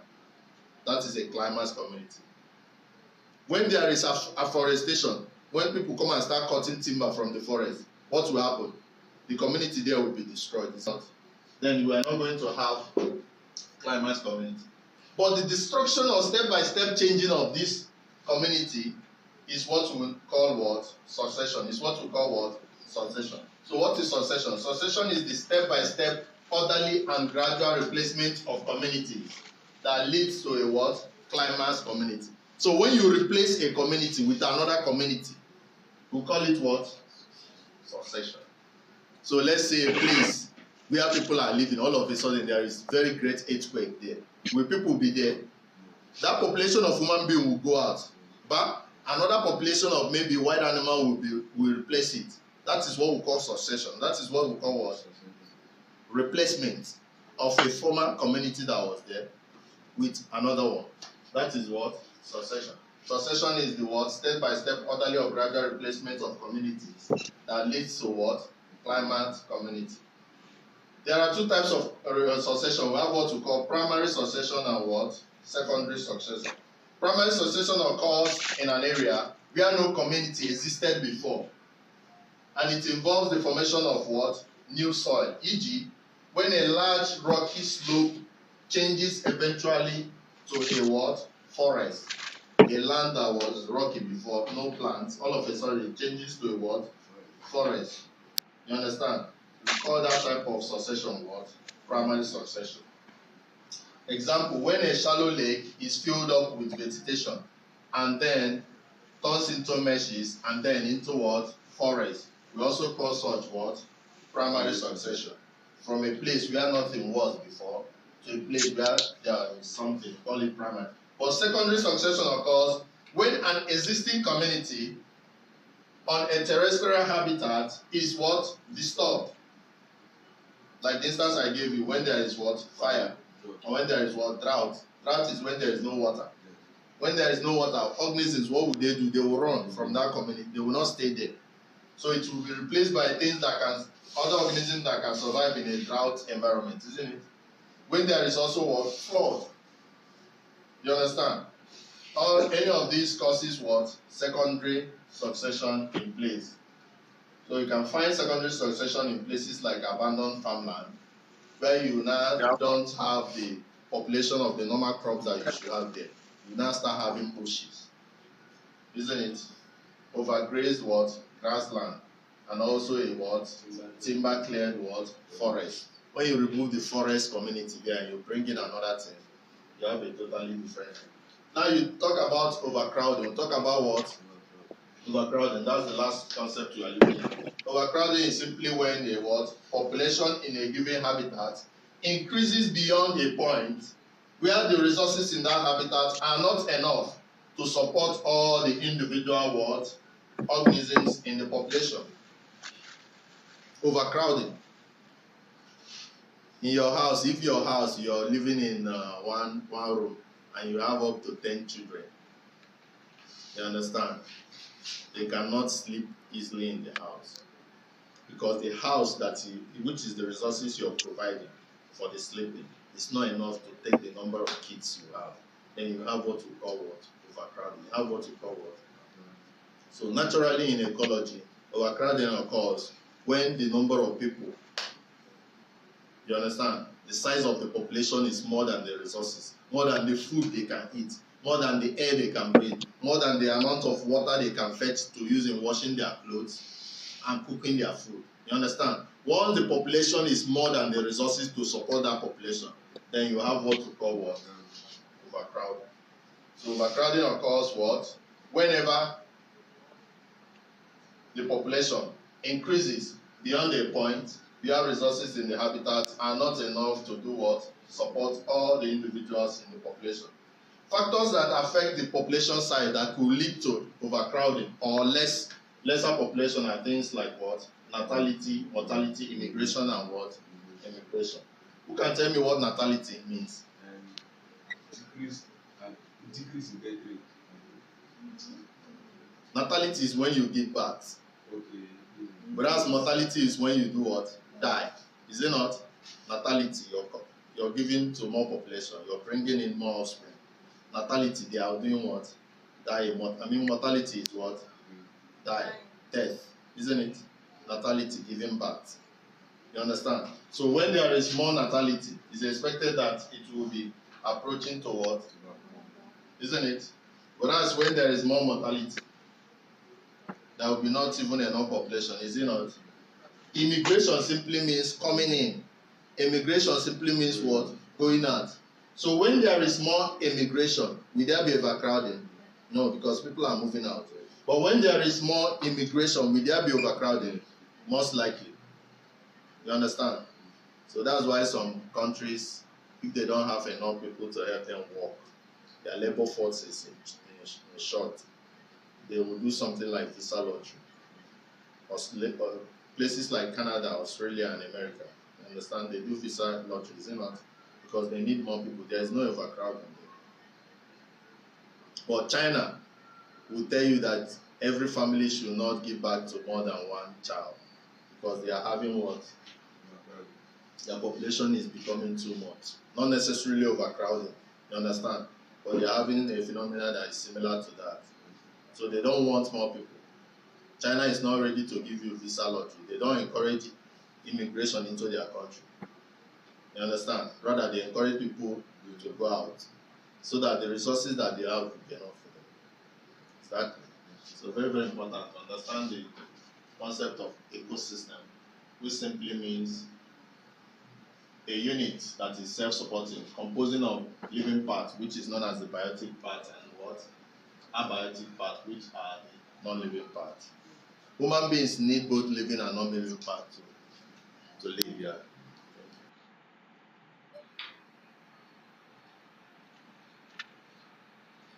Hello, welcome. Today we're going to be looking at genetics, the science of hereditary. Genetic, the science of what? Heredity. Now, when you go for marriage counseling, it's likely that the priest or the pastor will tell you to go for genotype test. To go for what? They want to know whether your genotype is AA or AS. Is that clear? So that if your genotype is AS, you don't go and marry another person that has genotype AS.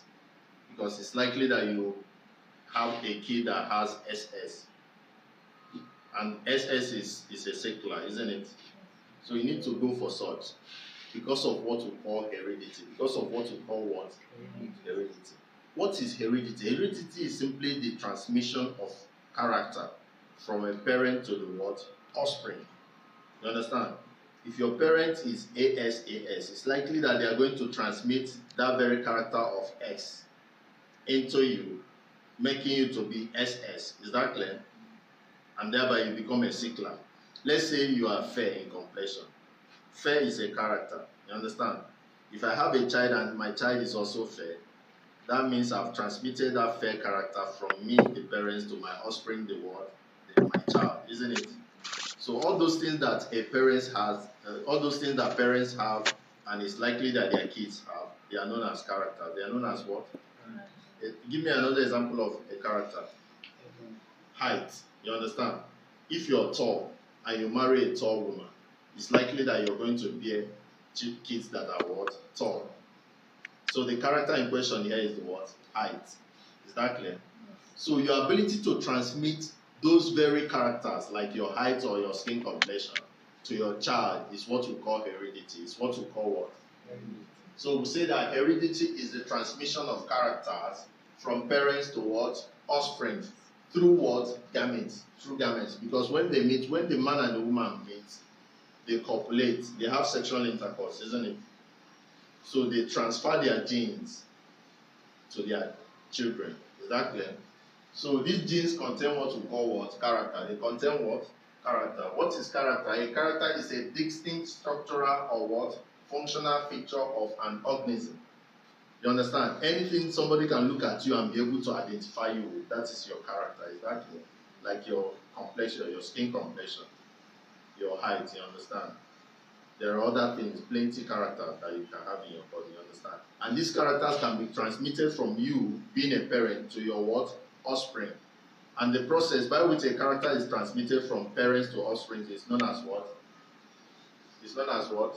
Heredity. You understand? These characters are contained in the genes. They are contained in what? Genes. You understand? So now we say that a character is the distinct structural or functional feature of an what? Organism. Hereditary is the transmission of characters from parents to what? Offspring. Through what? Gametes. Only characters controlled by genes are what? Inherited. You understand? Only characters that are controlled by the gene. The gene is that a basic unit of life that contains a character of a human being, which can be transmitted from the parents to the what? Offspring. So we say that a gene is the basic physical or functional unit of heredity. They are made up of what? DNA. You understand? You're going to be asked in JAMB or WAEC, which of the following is a component of the gene? You understand? So you have to know that gene is made up of what? DNA, which acts as instructions to make molecules called what? Proteins. Where can we apply heredity? Why are we learning heredity? Number one, I've said, when you're going for counseling, you understand? there's what we call genetic what counseling because of your gene. It's likely that if you have AS, you are supposed to marry somebody that is AA. You understand? So that during the crossbreeding, you don't produce a sickler. Is that clear? You need to be aware of this so that you don't endanger the life of the offspring that you're going to be bearing. Is that clear? Then in the area of biology and agriculture, there's what we call selective breeding. There's what we call what? Selective breeding. If you have plants and animals that are of high economic value, but you don't have them plenty, you understand? You need to crossbreed them with the ones that are of lesser economic value so that you can bring up their characters. Exactly. Just like you as a human being, if you're very dark in complexion, you want to have kids that are fairer, that are not as dark as you are, and you're a man. When you're going to marry, you should go for a fair woman, is it not? So the knowledge of heredity, that all those characters and traits that you have in you can actually be passed on to your kids, will advise you in making such decisions whenever you want to marry or when you want to breed animals and plants. Is that correct? So those are the two major areas of application of the principle of heredity. In the area of selective breeding and the area of what? Genetic what? Counseling. Is that clear? So we're going to be stopping here today. Please, if you like our video, please hit the subscribe button by this side. If you have any questions on this and many more on it, or any video that you want us to work on, please drop it on the comment section. Thank you. God bless.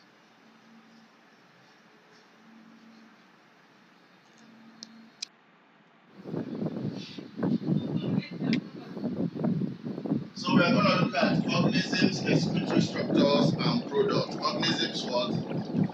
Excretory structures and products. Excretory structures are the organs or the structure through which the waste products come out. Whereas the products are the actual waste products that come out. So protozoa, what is the excretory structure for protozoa? Contractile what? Vacuole. And what are those waste products that come out from contractile vacuole in protozoa? Water, excess mineral salts, ammonia, and what? Carbon dioxide. Flatworm. What is the excretory structure or organ for flatworm? Phlegm cells. What are the waste products that come out from the phlegm cells? Nitrogenous waste. Earthworm. What is the excretory structure for earthworm? Nephridia. And what are the waste products that come out?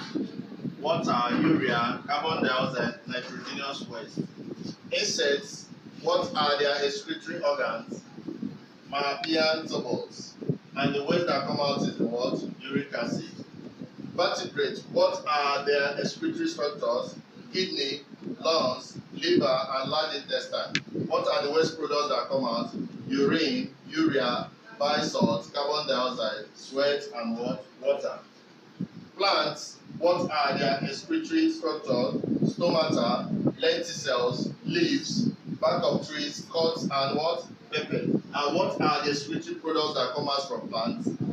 Oxygen, carbon monoxide, tannins, alkaloids, gums, mucilage, lipids, pigments, also known as anthocyanins. So JAMB will expect you to know the excretory structure of the different organisms, and they will ask you which of the following is the excretory structure for earthworm.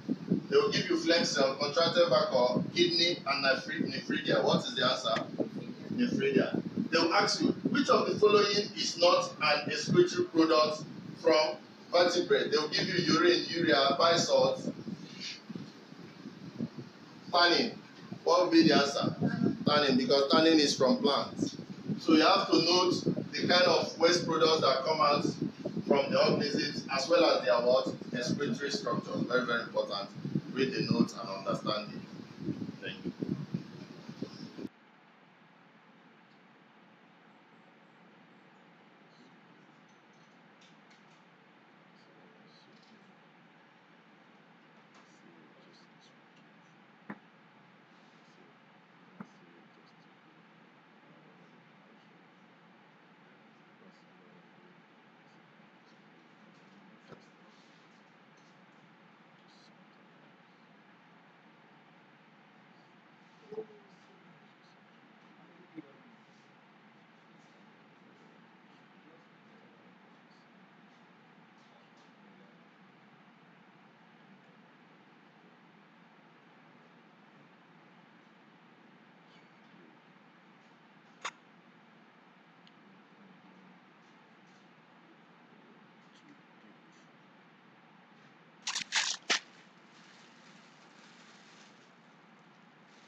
What do you have to